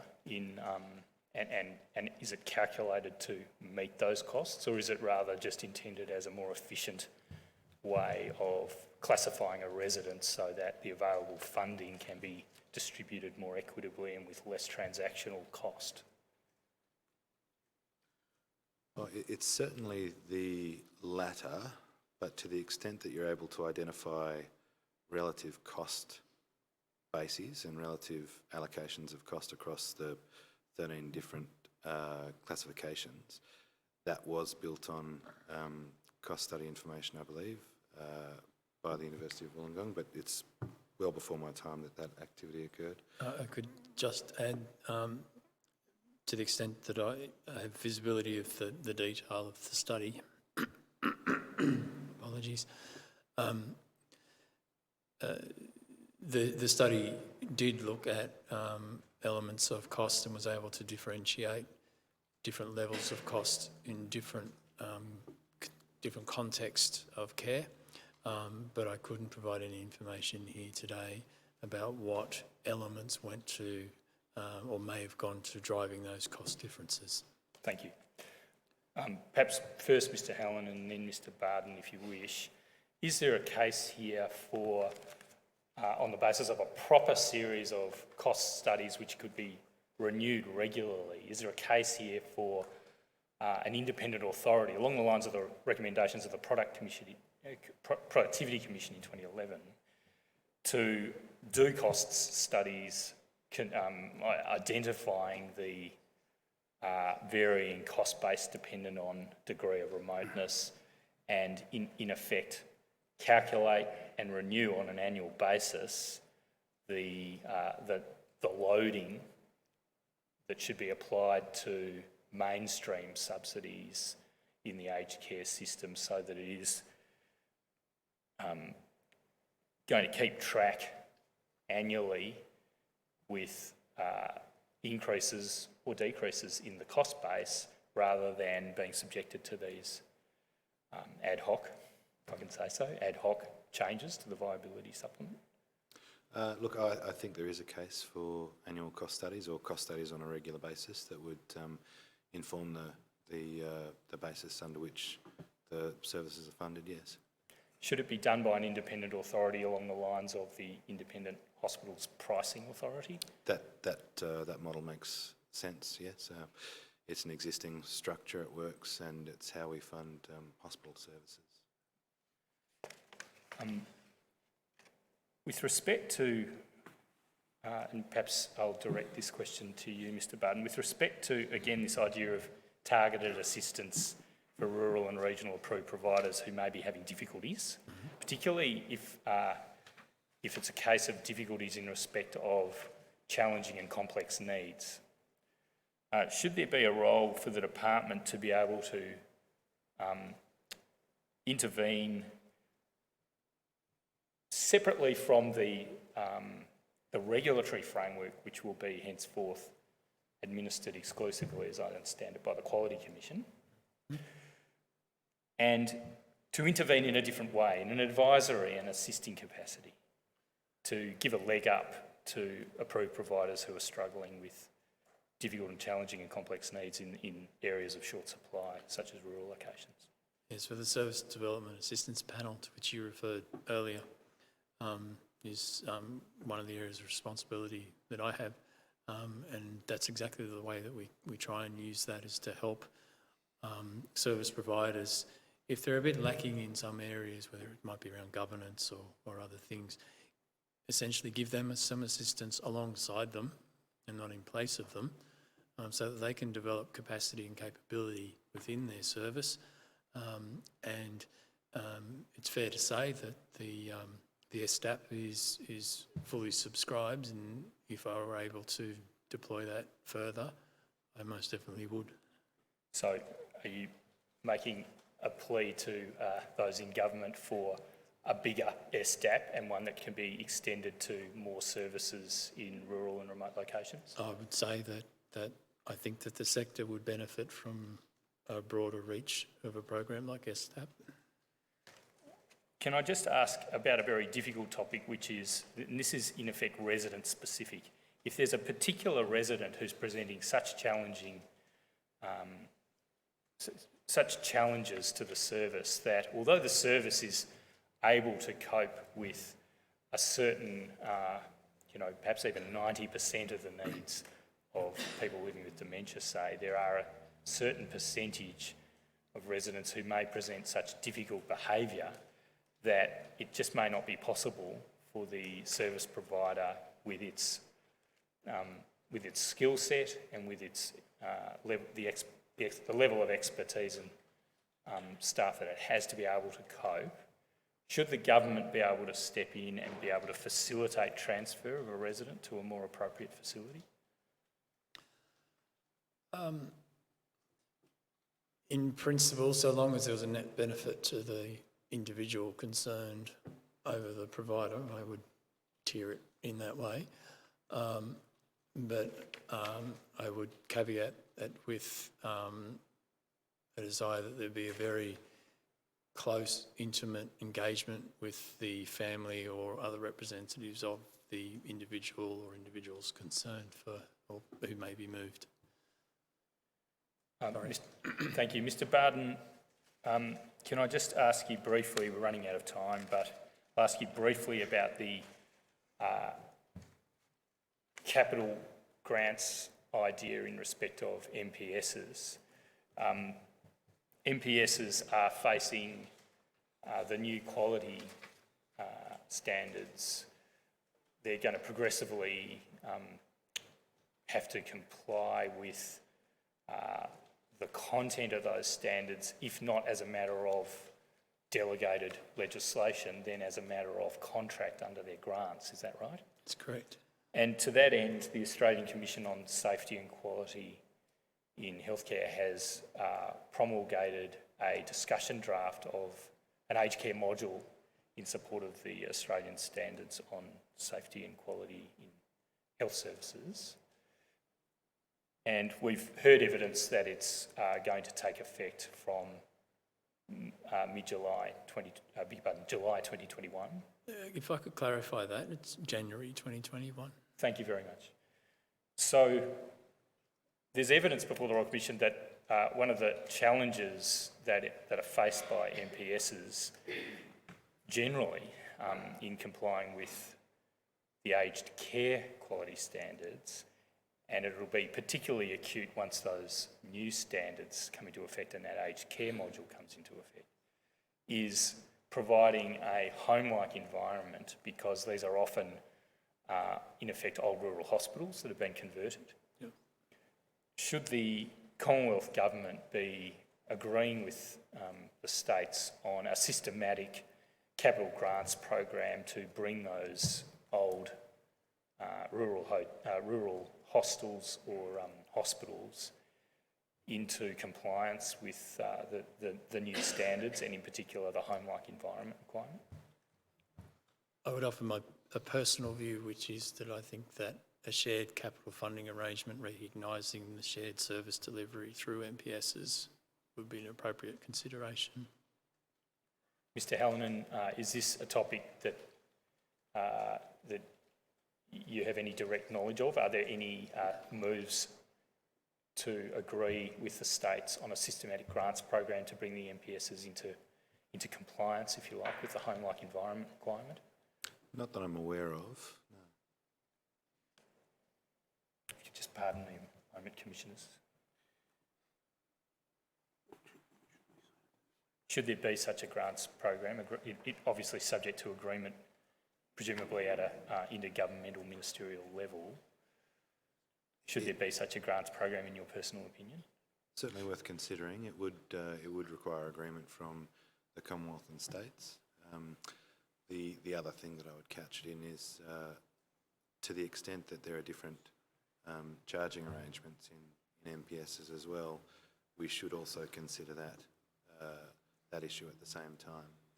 Are you speaking of the different contribution arrangements from jurisdiction to jurisdiction whereby entrants coming into MPSs as residents don't get charged accommodation payments or mean tested payments in, say, New South Wales and WA, but they do in some other states? Yes. So both differences between jurisdictions and differences between approved providers in the aged care system and MPS providers as well. Yeah, the mainstream aged care system imposes those co-contributions. Yes. And it's the Department of Health's position that there should be equity and parity, is that right? We have negotiated agreements with the states at the moment, and we're reasonably comfortable with those. But to the extent that you were attempting to expand MPSs into other areas, and I think one of the limitations on being able to do so is the notion that there are different charging arrangements for consumers, and that can lead to perversities in outcome for both residents and other providers. So it creates a market dynamic that doesn't... Ms Denton said in one of the 7 regions she helps administer the wheat belt region, she just didn't know of a case where this had ever caused a problem because it just wasn't the case that there was a competitive neutrality issue in any particular location. What do you say to that? And in places where there isn't a competitor from the private sector, does it matter? Well, if you can drive somebody 2 hours down the road to put them in an MPS, there's no residential accommodation deposit or other fees that applied. For some people, that will be a factor that they take into account rather than a local residential care facility. If you'd like, I can try to find some examples from providers where they argue that has occurred. Perhaps if we could add that to the information you're going to provide in response to Commissioner Briggs's request, I'd be grateful. Thank you. Commissioners, I'll just check my notes. I'm near the end of my questions. If you have any questions, please go right ahead while I check my notes. I think I do. Just one. Does the department have a view on whether home care package money, which, as you know, is assigned to an individual, could be pooled as part of an MPS's resources? To the extent that there are benefits to be gained from both scope efficiencies and flexible care arrangements, which we recognise do occur already through our NATSI FAC program and through MPSs to some extent, to the level that there are flexible home care services provided. Yes, so having a single provider that can use their staff flexibly across home care, residential care, hospital and other settings could be a very good outcome for a local community without other access to services. Thank you.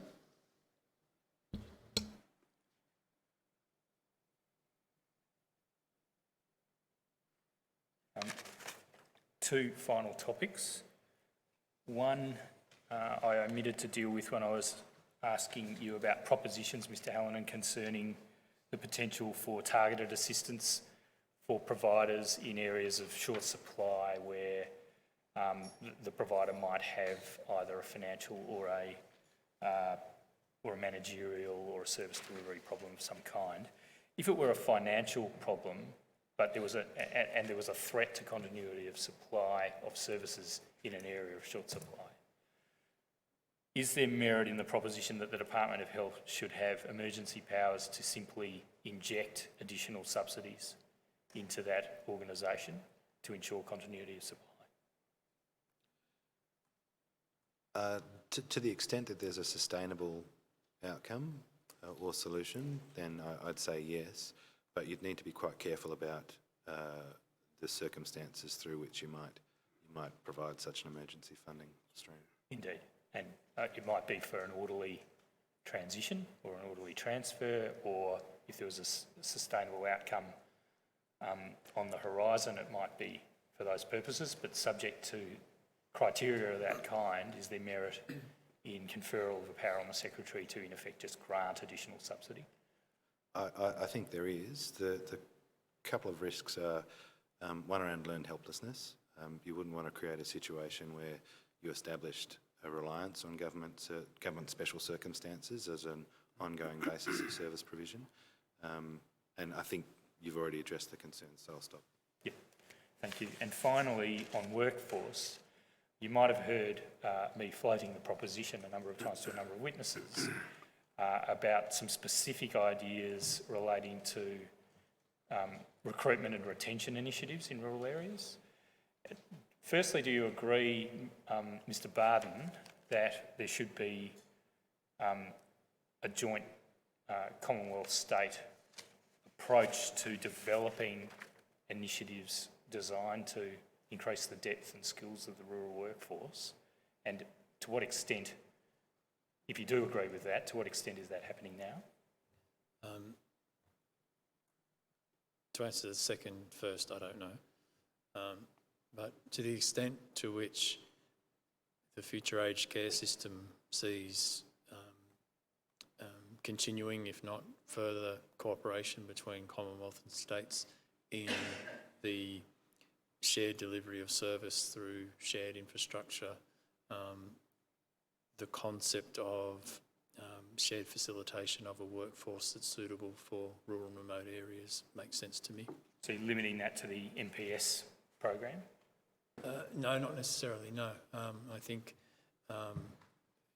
for example, if I were to think of the Nazi Flex program or Nazi FAC program, being able to have training opportunities for young people, particularly young Indigenous people in community, supported by education structures with some sort of career pathway through the Nazi Flex service, both in terms of how they develop their skills but then attain employment, is something, one, personally, that I think is just a good thing, and two, I know is part of the aspiration of a good number of the providers who operate out in the very remote parts of the country. I think I misunderstood your answer, but you weren't saying there needed to be state-owned infrastructure per se in order for your support for a joint approach to deepening the workforce to be valid. No. Mr Hallinan, do you consider that there should be more done with respect to the development of mechanisms between Australian government and states and territories concerned aimed at increasing the number of qualified aged care workers in regional and remote areas? I think we could do more, and some of your earlier propositions to people around scholarships make sense. If I link this question back to the earlier discussion around what might be a reasonable level of services that people could expect in different circumstances, just to guide thinking, you might want to contemplate what would be an appropriate circumstance under which telehealth service for some clinical service might be a reasonable outcome. What might be a circumstance through which an outreach model for allied health or specialist geriatric care might be reasonable, and what might be the sort of circumstance where combining those resources of the MPS model or a collaborative model might provide those services on site through shared workforces across the health and aged care setting. So they're going to augment the capacities of the workforce, but they're probably not going to be ever a substitute for real people on location, are they? No, that's correct, yeah. And do you agree with, I think you just mentioned some support for the idea of regional scholarships. What about the idea of the Commonwealth Government providing subsidy for the kind of program that was mentioned by Ms Rivette in the Shepparton context, that is for a linked RTO and aged care provider arrangement whereby there's a pathway from the RTO into on-the-job training within the aged care provider, but it'd need some Commonwealth subsidy to support it. Is there merit in looking at that idea? I think there's merit in looking at it. The extent to which an aged care provider could become a training provider or could have a specialised vocational stream and be partnered with an RTO might create value for the workers in that facility or in that provider, as well as also providing a locally sourced solution for workforce. I think if you can, to the extent that you can do locally sourced workforce solutions, they should be followed. Your challenges around visiting workforces, agency staff, migrating workforces as well. They do great work for the sector and for the community, but they're often not there for very long. So that locally sourced solution might have some benefits to explore. Yes. Thank you. Commissioners, I've run well over my allotted time. I have no further questions. Thank you, Mr. Gray. Gentlemen, thank you for your thoughts and comments. It has been very helpful. We urge you to be even more helpful, though. This is an important undertaking that has been started. At the end of our term, we will go our respective ways. You, or at least the department, will continue thereafter. You've been asked to produce a few things. Can we add to that by saying it would be really very useful for the Commission to hear what the department thinks needs to be done to produce something that is viable and also, or rather, ensures the viability of those providing resources and facilities to the aged in communities like this, which is both viable and also meets the needs of the people. It would be very helpful if we received that soon. Thank you. Thank you. May they be excused. Oh yes, of course. You are excused from further attendance. Thank you, gentlemen. Thank you, Commissioners. If the Commission pleases, I call Peter Harris. Yes, thank you. Bill?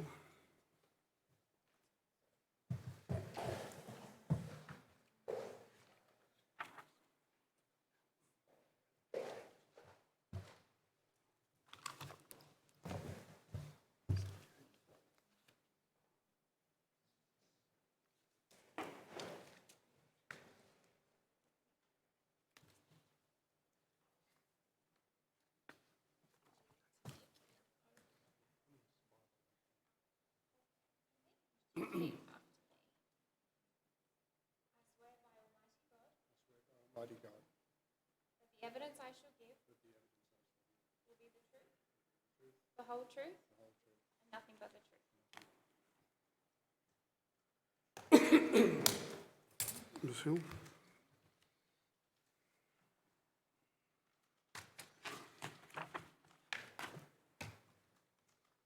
Mr Harris, could I ask you to please state your full name?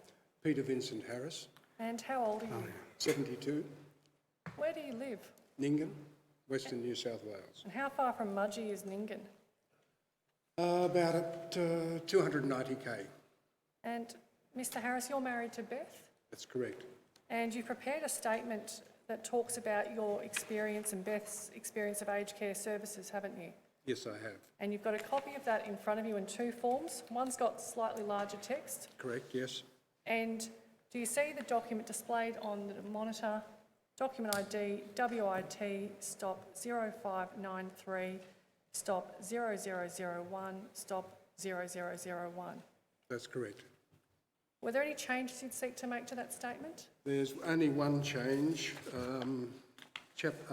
Paragraph 13, the last sentence, which it says whether and should be when. And with that change made, are the contents of your statement true and correct? They are.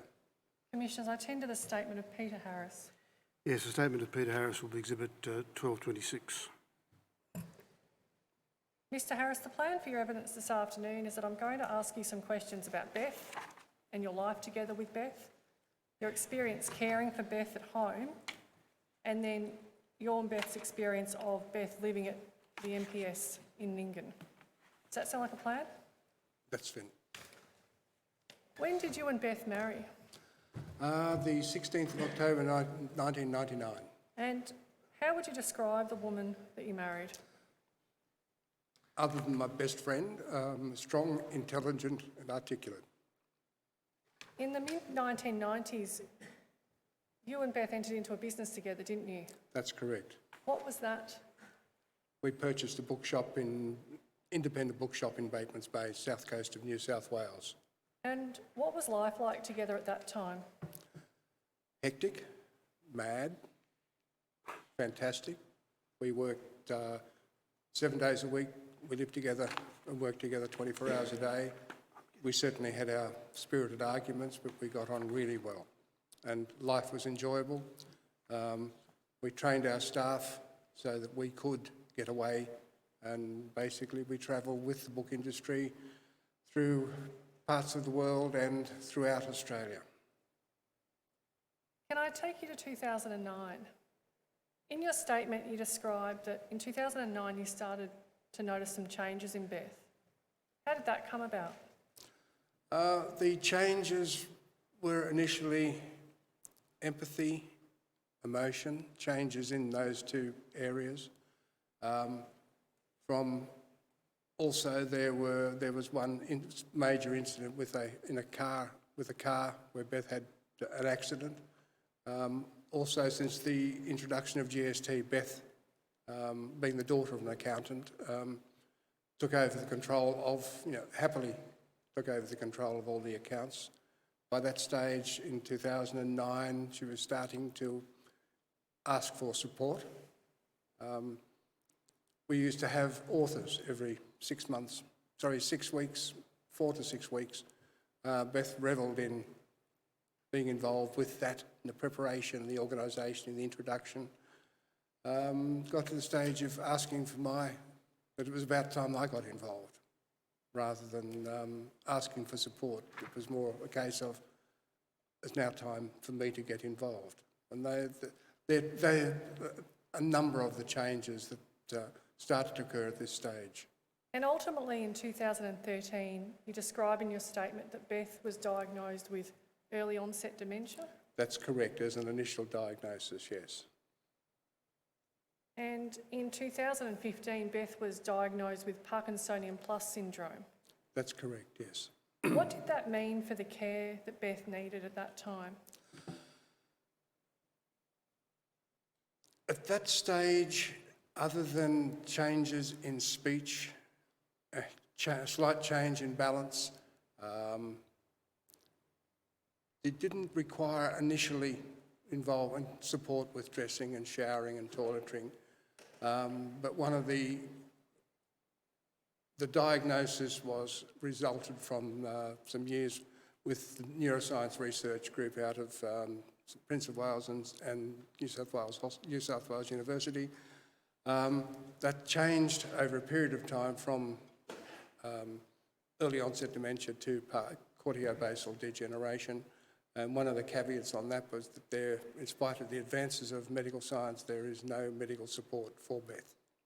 And how old was Beth in 2015? 63. Were you working at this time? Yes, I was.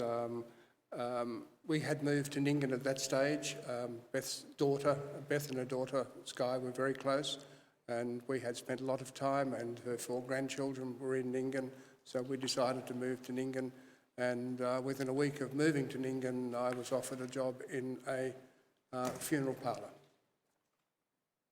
And were Beth's care needs increasing at home? Slowly. I think that I was probably pedaling fast and her changes were occurring, but in a sense you didn't notice it initially. But yes, they were changing. And what sort of things were you doing or increasingly doing for Beth? Food, of course, food is an issue. It was going to always be an issue, but food, dressing, housework, preparing of clothing for her, not so much washing and toileting at that stage, but it was progressively getting to that point. Balance, that's basically issues are balance, dexterity, vision, all things that affect her daily life. One thing that hasn't affected is her brain. She is non-verbal, but she understands everything that's going on. And did you ultimately receive a home care package for Beth? Yes, we had an ACAC assessment done in, I think it's 2014 and around 2014 for a level 2 package. And at that stage, we were given support through the Commonwealth Respite and Care Centre in Dubbo, which provided support with us for wheelchairs. A walker at that stage, within 12 months, a wheelchair, and pointing us in the direction of other agencies that could support us. And this was before My Aged Care. Can I take you then to August 2018? What's happening with Beth's health at that point in time? August 2018, Beth had, the issues had progressed to the point where she was using pureed food and thickened water only. And it got to the point where she was having, at that stage, the winter of 2018, she had 3 or 4 bouts of aspirated pneumonia, 3 of those in hospital. It got to the point where we realised that she was there were going to have to be other interventions. Her weight had gone down to 37 kilograms. The last 3 bouts, the last bout of aspirated pneumonia was in late July, early August. We had been planning to we had arranged an appointment with a surgeon in Dubbo for the insertion of a PEG tube. That had been put off on 2 occasions because Beth's infection levels were far too high for an operation, but the VMO and the surgeon in Dubbo decided that they would work together with weekly x-rays and blood counts to get her level to an acceptable level, and accepting that her condition had become chronic, and they would get her straight to Dubbo once they reached that level and do the operation that day. And that ultimately takes place in August 2018? In August 2018. After the surgery that Beth has, that you've described, Beth gets discharged to the Nyngan MPS? Yes, I was there. It was a day surgery. Beth stayed overnight. We made sure that the PEG tube was working in Dubbo. Then I drove her back home to the MPS for another period of time, so they made sure to make sure that the PEG tube was working and that Beth had recovered fully from the operation. And at that point in time, everything was working fine. At that point in time, the manager of the MPS took me aside and said, "Beth's not coming home." Using and drawing on your and Beth's experiences, what is the MPS in Nyngan? What does it offer Beth and what does it offer you? It offers me a life, and it offers Beth a life. Once Beth had gone into high care in Nyngan, she's moved from the hospital's part of the MPS directly to the high care, and thank goodness they had a placement at that point.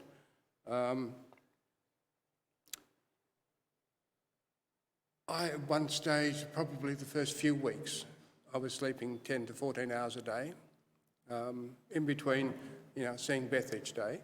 I even went to my doctor at one stage, concerned that there was something wrong with me, and he basically said, "Go home, have another half glass of wine and go to bed, because you're okay, your body's just, you're exhausted." And I think that's the difference. It's given me a life, and it's given Beth a life. We are so lucky to have the MPS at Nyngan, because the community, it's a community-involved organisation. Everybody that works there, well, Beth has taught two of the nurses children, because she used to be an English teacher and a maths and English consultant and a deputy principal of a school, and she was working part-time in Nyngan. And she was able to get her life back. I the nurses can look after Beth for 8 hours a day and do it well, and they can go home, where I envisaged I could do this for 24 hours a day, 7 days a week. And that just was not going to happen. I think the people I work for would probably bury me within 6 months. You've described Beth as presently being, her present state of health is that she's non-verbal. Yep. How do you communicate with Beth? Thumbs up, thumbs down. There's one other finger hand signal I won't give you that the nurse has taught her to give to me. We use an app. I discovered an app out of England called Predictable, which is using an iPad through Australian Unity as part of our package. We found out a way of paying for that using iTunes cards, because Australian Unity, their system required raising an invoice, but we worked around that. We worked around most of our problems. And that, as part of the app, has a keyboard. But now with Beth's physical issues, she has dexterity, double vision, depth perception. She can't use a keyboard, so we just break the alphabet up into five groups, A, B, C, D, E, and she will raise her hand. And sometimes she anticipates, sometimes she doesn't, and that can be a very, very challenging time. But I think the last time was before Melbourne Cup Day. She wanted dress. Okay, I had no idea as a male what she was talking about. But of course, they were getting dressed up for Melbourne Cup Day at the MPS. Dresses me. So I ended up bringing 4 different types of dresses so she could get dressed up for the Melbourne Cup. But that's how we, for anything other than, I get terribly frustrated, Beth gets terribly frustrated, but it works. And do you have much to do with the staff at Nyngan MPS? Sorry? Do you have much to do with the staff at Nyngan MPS? I visit Beth from about 3:30 to 4 till 6, between 6 and 7 every day. I have take Beth to craft on Tuesday with a lovely group of ladies who skid talk with her for 2 hours a day, 2 hours on Thursdays. Take her home, and I take her home on Sunday. I have got to know all the staff in Nyngan, and in 2014 there was a vacancy on the Health Council, and I applied for that vacancy, telling the manager that there was certainly the reason I really wanted to get involved, because there's not much I can do in the community, but also I wanted to know what was happening in the hospital, and as part of that also a delegate on the safety committee in the hospital. So yes, I know every one of them by name. I know their families. Unreservedly, I put my life in their hands. You've provided the Aged Care Royal Commission with 2 photos of Beth, haven't you? Yep. Operator, could I ask you to please display? Thank you, Operator. Mr. Harris, they're the 2 photos that you've asked for us to display this afternoon. Yes. Why did you want to share those photos with the commissioners? I hesitated to. I broached the subject with Beth, and I said, well, would you want to? And yes. Well, which photo do you want? And she can slowly shake her head and put 2 thumbs up. And I thought, and I got the wrong idea, but it took about 15-20 minutes to work out that she wanted 2 photos. And basically we used Predictable to work out the fact that she wanted a photo. The first photo was taken 12 months before her definitive diagnosis, or 12 months before, 2012. And the last one was taken at a mock wedding which they had in the MPS in October this year. That's why she looks so gorgeous. Did you talk to Beth about coming along and giving evidence today? Yes. And how did Beth feel about you coming along? This started out as people who visited the MPS at Nyngan. It started out just an 8-minute conversation. Then I prepare a statement, and it's come to this. Not that I was reticent to come and talk. I just felt it would be fairly difficult for me, but I had no choice. I was forced by that lady to, yes, I have no choice. Yes, you have to do it. Using predictable... And you're referring to Beth when you say? Yes, that lady. I asked, why do I have to do it? And she, okay, so I got the iPad out. Took about 25 minutes, and it boiled down to because of people like me. I can't answer any more than that. And on your own experience, why was it important for you to come and tell your and Beth's story? Because I think carers are underrated, and we underrate ourselves. And I think at some point when in this situation where our lives have changed dramatically and Beth not being able to come home permanently, you've suddenly, when the weight has been taken off you, you realise how you've been travelling. And I think at one stage in my report I talk about you feel like the analogy is a frog in cold water with the power turned on very gently. You don't know when you're cooked. You don't know when you're finished. But the main reason I think I've come here today and persevered with this is that our story is a sad story, but it's also a very good story.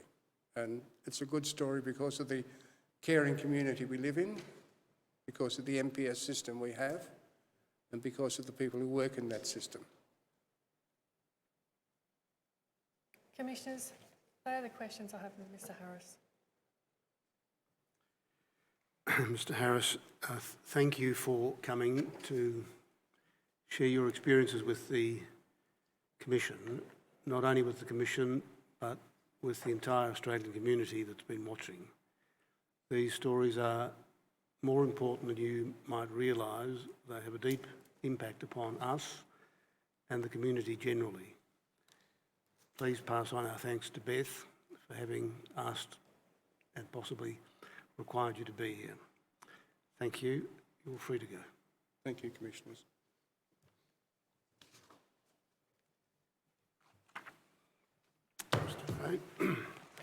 Thank you, Commissioner. Commissioners, I'd like to make some brief closing remarks.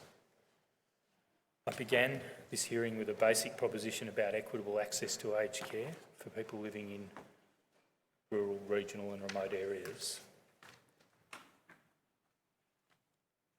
In our submission, Commissioners, the current aged care system is not meeting the objective of equitable access to aged care in rural, regional and remote areas, and this needs to change. As you heard in the opening, it's indeed been the case that during the hearing we focused on 4 broad topics or issues. First, the sustainability of the mainstream model for delivery of aged care in regional and remote areas, and in particular we've focused on home care, but we've also had regard to some of the challenges faced in residential care. Secondly, whether existing policy approaches to supporting the provision of aged care in regional and remote areas require improvement in order to close what appears to be a widening gap, particularly in home care, and to remove inequities that exist. Thirdly, the efficacy of the system since 2017 for allocating home care packages in what appear to be prevalent thin markets in particularly outer regional and remote areas. And fourthly, we've had some regard to some strategies and mechanisms to improve the depth and quality of the aged care workforce in regional and remote areas, but that's a big topic and we've probably barely scratched the surface of that topic. So over the 3 days of the hearing, we've been endeavouring to, and we have tested, a number of propositions relating to these 4 broad topics. And in these closing remarks, I'll briefly outline a selection of the themes that have emerged, and I'll refer to some of the evidence, certainly not all of it, that's emerged during the course of the hearing, including in written form. At the outset of the hearing, I raised for your consideration the potential need that exists for the funding of aged care services delivered in particular regional and remote areas to a level that accords with the additional costs of service provision in these areas. And in particular, I raised the proposition that perhaps the Australian government should be establishing an independent authority to firstly conduct a cost study to determine the appropriate level of subsidies in these contexts, and secondly, to update that cost study and determine loadings annually. And that proposal has met with a good deal of support from the witnesses you've heard from, including, perhaps to some degree, in a qualified way, but including from Mr Hallinan and Mr Barton.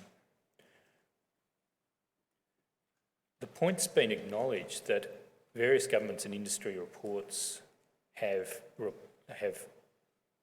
reported that there are higher costs of providing aged care in rural and remote areas. The ACFA report of 2016 in particular is noteworthy, and it identifies lower income, and there's also the issue of lower ACFI levels. It appears in particular from that report that aged care providers in regional and remote areas are facing cost and financial performance disparities. The drivers include costs of staffing, perhaps higher rates of agency staffing at a premium, travel and transport, freight costs driving up the cost of commodities, consumables and maintenance. And it seems clear that there is a lower workforce pool available as a general proposition in these areas. That can have the sorts of implications that you learned about during the Pioneer House case study.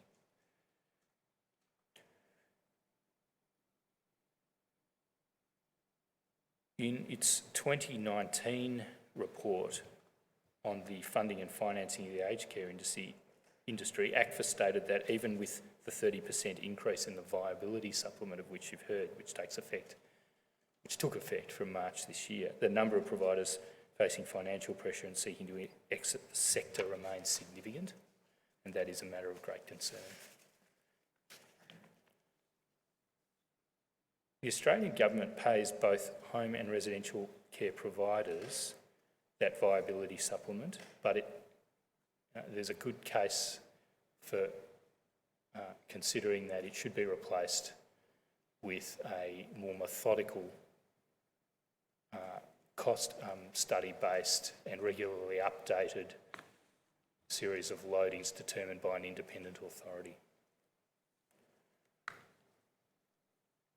Further, if a key driver of increased costs is workforce costs, as seems logical and seems consistent with ACFA's analysis, then this should increase proportionally with the time spent on the care needs of the care recipients. That is, one would think that the loading to take into account the increased cost base should operate in some way as a proportion of the basic care needs subsidy, and it shouldn't be a fixed amount. In our submission, there needs to be a robust and independent mechanism along the lines that I've outlined. The detail of that mechanism will need a good deal of attention.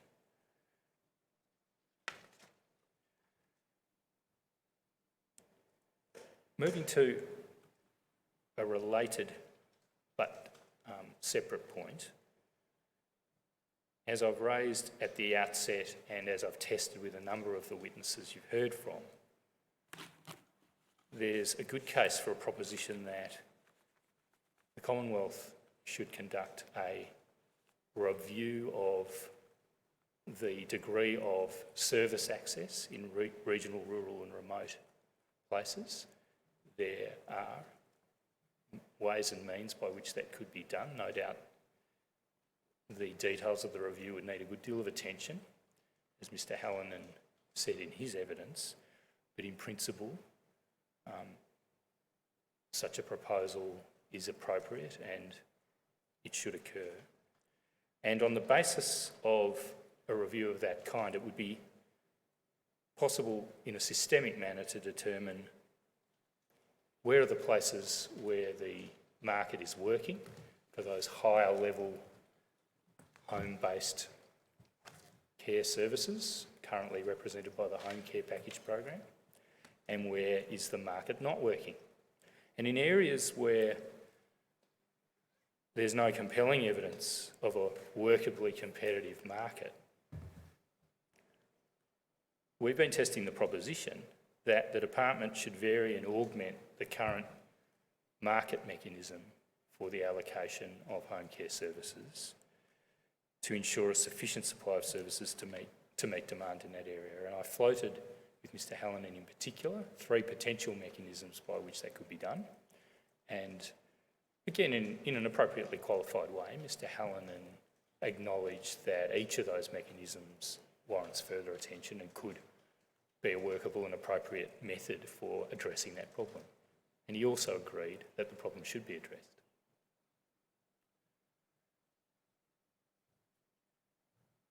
In addition, Commissioners, yesterday you heard from 3 providers of home care in regional and remote New South Wales, and all 3 gave evidence that control and consumer choice are very important to ageing in place with dignity. Counterbalanced against that important point, it's necessary to also consider that they gave accounts of the limited number of home care providers operating in outer regional and remote areas in New South Wales. The choice of a provider decreases the further away from a major town you go.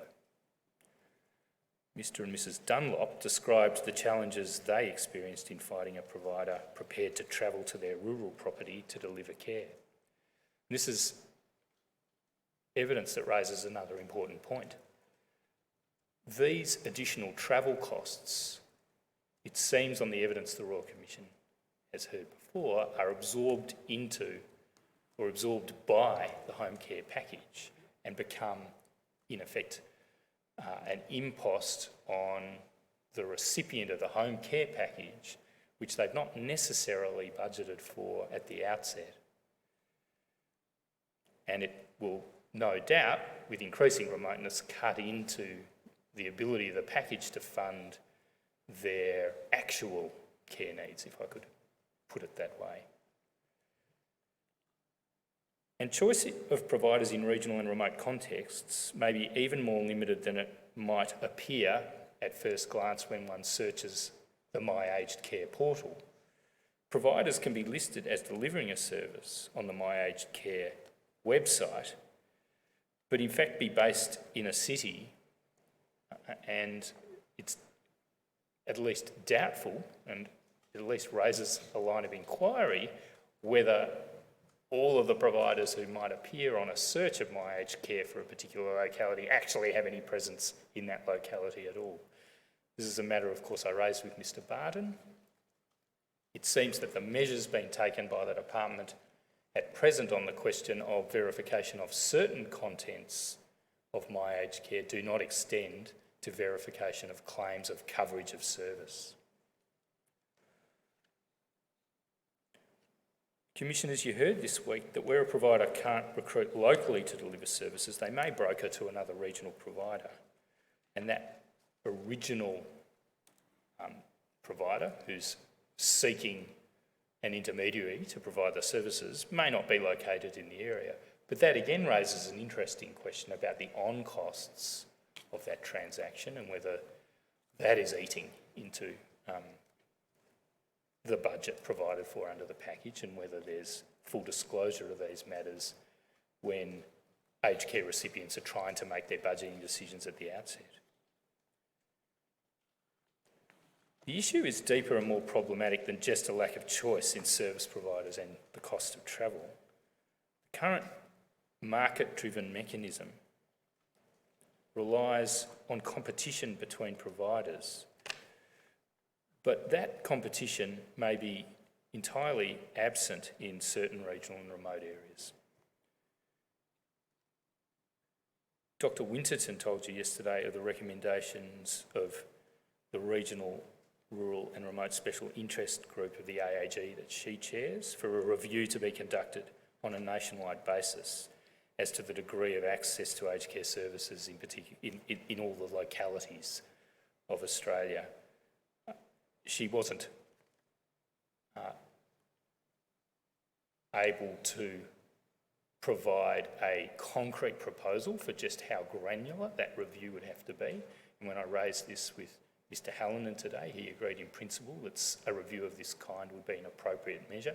Again, attention would need to be given to the degree of granularity with which it's conducted, but it should be done, and it should be done soon.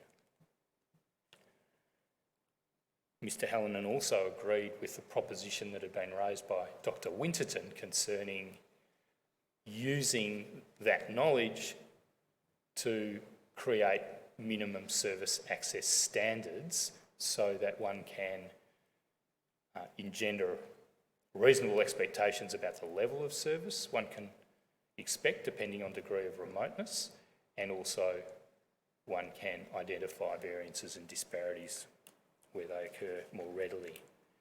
That resource could be updated regularly, kept updated continually by data fed presumably through structures such as local health districts in New South Wales, primary health networks throughout the country. The evidence and the data about coverage of services for Australians who need home care are patchy, but this conclusion can be drawn. The 2017 reforms, which allocated control over spending of the home care package funding to the consumers on a national basis according to priority across the country, have favoured metropolitan and inner regional areas over outer regional and remote areas. The data's clear on that.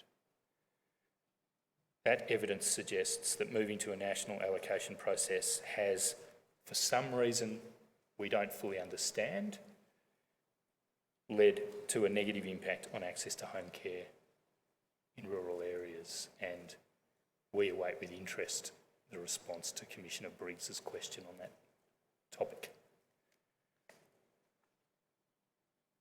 The Department of Health acknowledges that, and this is a reference to Mr. Barden's evidence, and also Mr. Hallinan didn't disagree.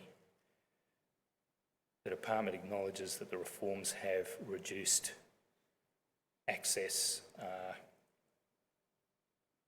in that sense, and they've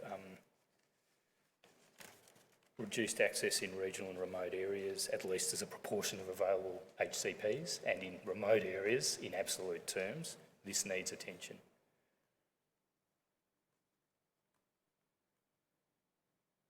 There's no provision within the current system for a provider of last resort mechanism in the home care space.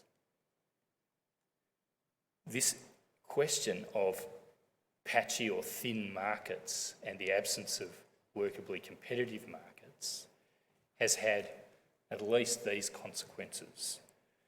There's uncertainty, and in all probability, there's an absence of full coverage of the level of higher need services represented by the home care package. And there's limited,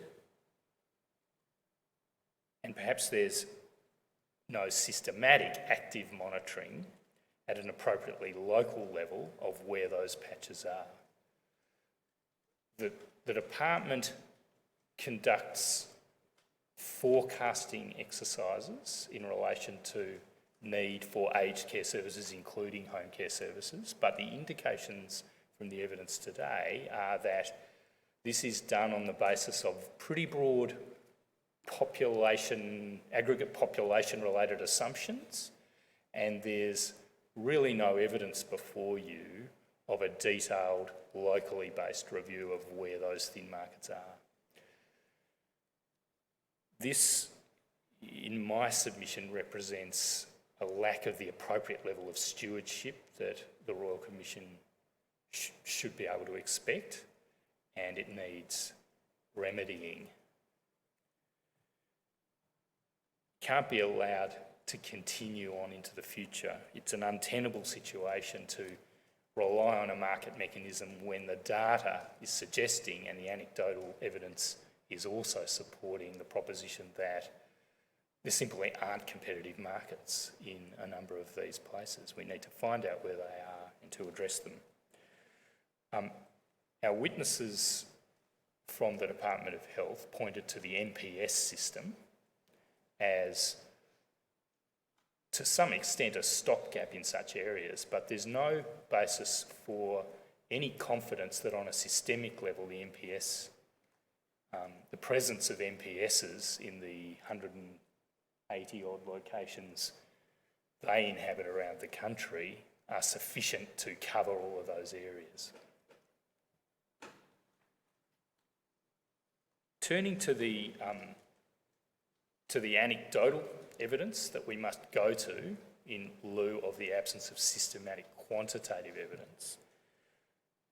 Ms Attridge of Uniting New South Wales ACT told you yesterday, and I quote, "It's just heartbreaking to know of consumers that have need that's just not being responded to. I think it adds complexity into the system, making people become frailer far quicker than they should." The evidence you've heard in Mudgee this week, Commissioners, and in our previous hearings, is supportive of alternative and more flexible funding models to address the issue of thin markets, particularly in relation to home care services. And Mr Barden has agreed in his written evidence that flexible, collaborative and pooled funding arrangements will assist in meeting some current challenges associated with aged care service delivery in regional and more remote areas, including where there's uncertain demand and irregular income and high unit costs of goods and services. The options for variation or augmentation are potentially numerous. I've raised three in particular, as I've said.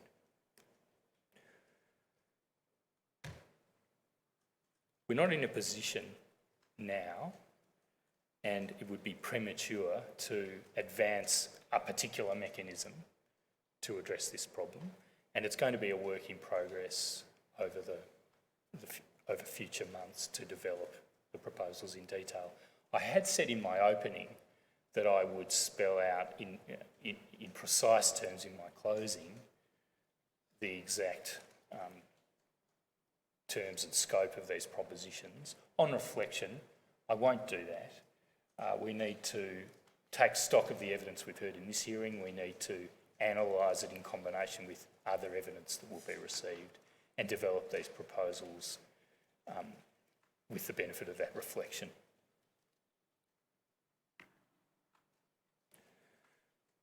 Can I turn to this topic of potentially conferring on the Secretary greater powers of intervention in support of approved providers in regional and remote areas where there's evidence of scarcity of supply of services and a public interest in ensuring continuity of service. Now, on Monday, you heard a limited case study examining the experience of Pioneer House, a local residential aged care facility here in Mudgee. I'm not going to advance now in these closing remarks any particular proposed findings in relation to Pioneer House. At the end of this address in a few minutes, I'm going to seek a direction for written submissions to be provided by counsel assisting, and they'll be made available to all of the parties who have leave to appear. Those written submissions will at least cover any proposed findings. They may cover certain other matters that have arisen from this hearing. Without making any particular connection to what may be findings or other matters that arise from the case study, I've been testing certain propositions during the course of the hearing about enhanced intervention powers on the part of the department. One of the sets of propositions I've been testing is a proposition for intervention in the form of advice and assistance and capacity building along the lines of an expanded suite of interventions that are currently available under the Service Development Assistance Program. And that's a suite of proposals that have received general support from, I think, all the witnesses in the hearing commissioners. There's, again, perhaps in escalating, in an escalating fashion, a series of other interventions that I've been proposing. They've met with somewhat less than general support from the witnesses, and in some cases, probably no support whatsoever. However, I'll mention them briefly. One is emergency short-term subsidies, and Mr. Hallinan sounded a cautionary note about the learned helplessness aspect of that, and we'll need to reflect on that. Another is the concept of, perhaps with the consent of the approved provider concerned, perhaps without it, the ability, if it's necessary in emergency circumstances, to ensure continuity of supply of services, the idea of the Commonwealth funding a manager to continue to run a service. And another is the idea of the department being able to intervene and to facilitate the transfer of a resident if an approved provider in a rural setting is just not capable of providing safe care to that person anymore. Now, these are all ideas that have been merely floated as propositions during this hearing, and I repeat, they don't have any particular connection to Pioneer House, they're not intended to, and they all will need a good deal of reflection before anything concrete would be proposed by your council assisting team commissioners. Can I turn now to the multi-purpose service program? Much of the evidence you've heard, commissioners, focuses on the positive aspects of the model. It does, on the evidence you've heard, appear to be supported by a consensus amongst experts and officials, and indeed, I'm thinking now of the eloquent evidence of Mr. Harris. This is a program that has a good deal of support behind it and a lot to be said for it. It is in part a stopgap solution to this problem of scarce supply of services in rural and remote areas. That said, there are some aspects of it that have been the subject of attention in the UTS report. There are real questions raised by the disparity between some of the co-contribution requirements that apply in some jurisdictions but not others, and which apply in mainstream residential aged care but which don't apply in some jurisdictions in the MPS scheme. I've been testing a proposition that these conditions of entry into MPSs should in principle be on par and equitable across the country. That's not met with universal acceptance by the witnesses. Ms Denton said that there'd need to be a local consideration given to that issue on a case-by-case basis. Even our Commonwealth witnesses this afternoon weren't necessarily emphatic in adopting any position that those conditions would need to be uniform across the country and across the modalities of residential care. So again, we'll need to give careful consideration to that.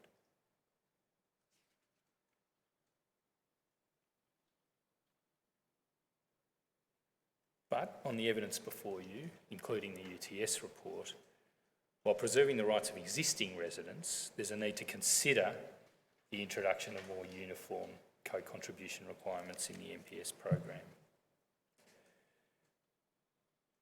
Now, this hasn't featured in oral evidence, but it's present in abundance in the documentary evidence.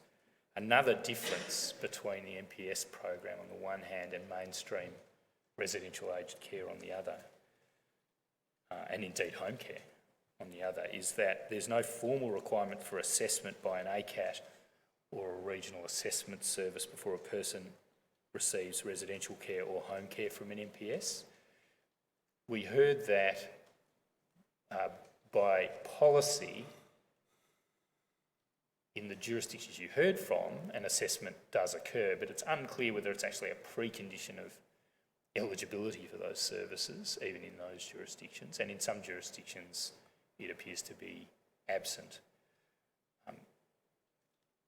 There's a good case for a proposition that there should be uniformity across the country and that it would be more equitable, having regard to the impost on the public purse represented by the MPS program, that there should be an assessment of need before people can enter MPS and receive either residential or home care services through MPSs. And this is consistent with recommendations in the UTS report. There's an aspect of the MPSs that does need quite urgent attention. It's linked to the notion, again picked up in the UPS report, that MPS managers by majority from a sample of 54 who were surveyed, report that their facilities are not, I'm paraphrasing, but not appropriate for the provision of proper dementia care. And this is linked to the requirement which must be met under the new quality standards to provide a home-like environment. It's not by any means the same proposition, but it's linked to it. And there's going to need to be, on the evidence before you, a good deal of infrastructure improvement in order to get the physical infrastructure of the MPS program to the state where it can provide appropriate dementia care and can provide a home-like environment. I've been floating a proposition that there should be a joint approach by the states and Commonwealth, hammered out to agree on a capital grants program, on a systematic set of criteria and assessments and design principles. And that's, again, another proposition that we'll be giving thought to in the months ahead as we work up proposals to put before you, Commissioners.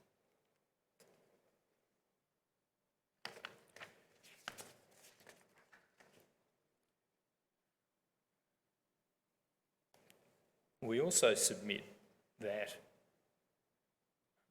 there's a case for the proposition that Commonwealth and state and territory governments should work together to expand the MPS model. Now, that's subject to the improvements that I've outlined in earlier propositions.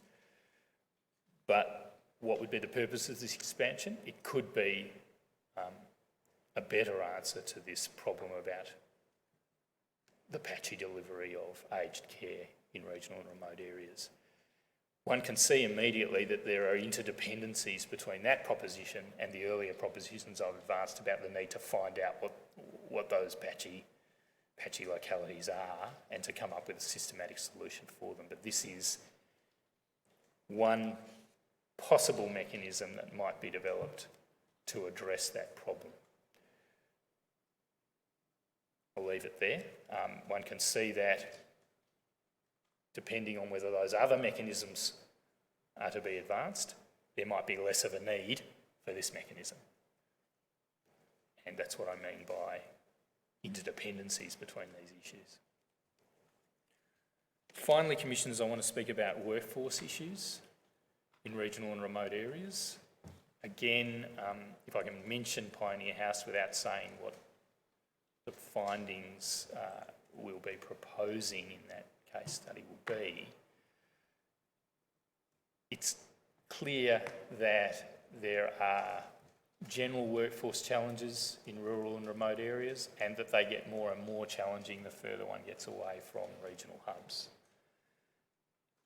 it's plain common sense, really, that you can't provide aged care without a suitably numerous and skilled workforce. And there are issues concerning the proportionally greater progression of the ageing society phenomenon in rural areas. And there are difficulties in retaining a youthful workforce. You've heard evidence about, in effect, the preference of some providers to, in fact, recruit older workers because there's a perception that the younger workers, after there's been an investment in their training, will not wish to remain, and there'll be costly churn in the workforce and phenomena of that kind. All of these issues need to be considered in a systematic way. We haven't attempted to establish a full suite of systematic propositions that might address these problems in the rural setting, but we have floated and tested some specific propositions around recruitment and retention relating to conditional scholarships and linkages with RTOs, and those propositions have received, I think, universal support from all witnesses you've heard from. But there are a number of other issues that will need to be considered, and the big one is the remuneration gap. And you heard concerning evidence from Dr. Winterton yesterday about the studies. They're only qualitative, but they're what we've got, and they're suggesting that there's an erosion of what might have been a sort of an altruistic and rewards-based incentive for retention in this workforce, and that just highlights the importance of bridging the remuneration gap as soon as possible. That's, of course, a matter that's going to need a good deal of work in the months to come. Within the broader scope of workforce reform, it's also apparent there needs to be a greater focus on attracting people who are caring and who might, I might use the expression, have the values that are appropriate for the provision of aged care. And we've heard evidence about an increasing interest in this form of recruitment with training to follow afterwards. In Mudgee, there's, we've heard from the evidence, significant support for local training and development that includes a local workplace learning component. Although concerns have been expressed that in-house training might place additional responsibilities on providers with workforces that are already stretched, a commitment by an employer to such opportunities is quite a powerful thing, and I'm referring to Ms Good's evidence in particular. While Ms Good didn't give support to the idea of government subsidy for scholarship programs, other witnesses have. And perhaps there's an appropriate mix of offerings to be formulated in this area and to create incentives along the lines of scholarships and local training that would help address the issues. Ms Good and also Mr Lyndon Sayes of Alpine have provided evidence of collaborative programs targeted at tackling the particular issues of workforce shortages in rural areas, and the evidence of both of those witnesses was positive and encouraging on that score. The Loxton District's Health Advisory Council, Ms Good's body, has established a local scholarships program targeted at local community members as a response to local aged care workforce shortages. And Ms Good said that scholarships for members of the community who undertake a Cert 3 in individual support had raised the profile within the Loxton community of the important role of care workers. And as a practical matter, in the first year of offering the scholarship program had resulted in 7 graduates obtaining employment in the local aged care unit. Mr Sayes of Alpine Health described how his organisation had established an RTO to provide training for staff of Alpine and other members of the community. And Mr Sayes told you that people who undertook training were employed locally after that training. Since its inception in 2012, Alpine Institute has expanded the range of courses that it offers. In summing up, Commissioners, on the importance of ensuring that people in regional and remote areas have the most equitable access to aged care services possible, I want to quote Miss Dunlop, who gave evidence yesterday. When describing her property, her home, she said, "I do love it. I don't want to move. I love having animals around me, but it is so, so hard when you can't get any help out there." Commissioners, those are our submissions. I'll now seek leave to add 5 tabs to the general tender bundle, numbers 58, 60, 61, 62 and 63, and each of these documents has been referred to in evidence today. May I have that leave? Yes, you do have that leave, Mr Gray. Thank you, Commissioner. And finally, I seek the direction that I foreshadowed a short time ago. Yes. I think you have it before you in written form. I'll briefly summarise that written submissions may be provided by Council assisting in 2 weeks' time, or within 2 weeks' time, by the 20th of November, with any written submissions to be provided to the Royal Commission by parties with leave to appear at this hearing by no later than 5 p.m. on Wednesday, 4 December 2019, and a right of submissions in reply 5 business days thereafter. You make those submissions, those directions, Mr Gray, and they've been signed. We'll hand them down to you. Thank you. Those are our closing submissions. Mr Gray, thank you. We want to thank Council for their assistance during the hearings here in Mudgee. Particularly would like also to thank the Mudgee community for having hosted us over the last 3 days. For me, it is a first. For my fellow Commissioner, it is coming back home. It's been a wonderful experience and a very useful one for the work of the Commission. We should also, I think, thank the staff at Parkland Conference Centre for having accommodated us so effectively in our work. We should also thank in particular the individuals such as Mr Harris, who I see is still in the hearing room, for having shared with us the experiences that they have had. It's not an easy task to come up publicly and expose to effectively the entire world intensely personal experiences, some of which expose raw emotions, and we are very grateful that you've done that, because it's an important and vital part of the work that the Commission has been doing.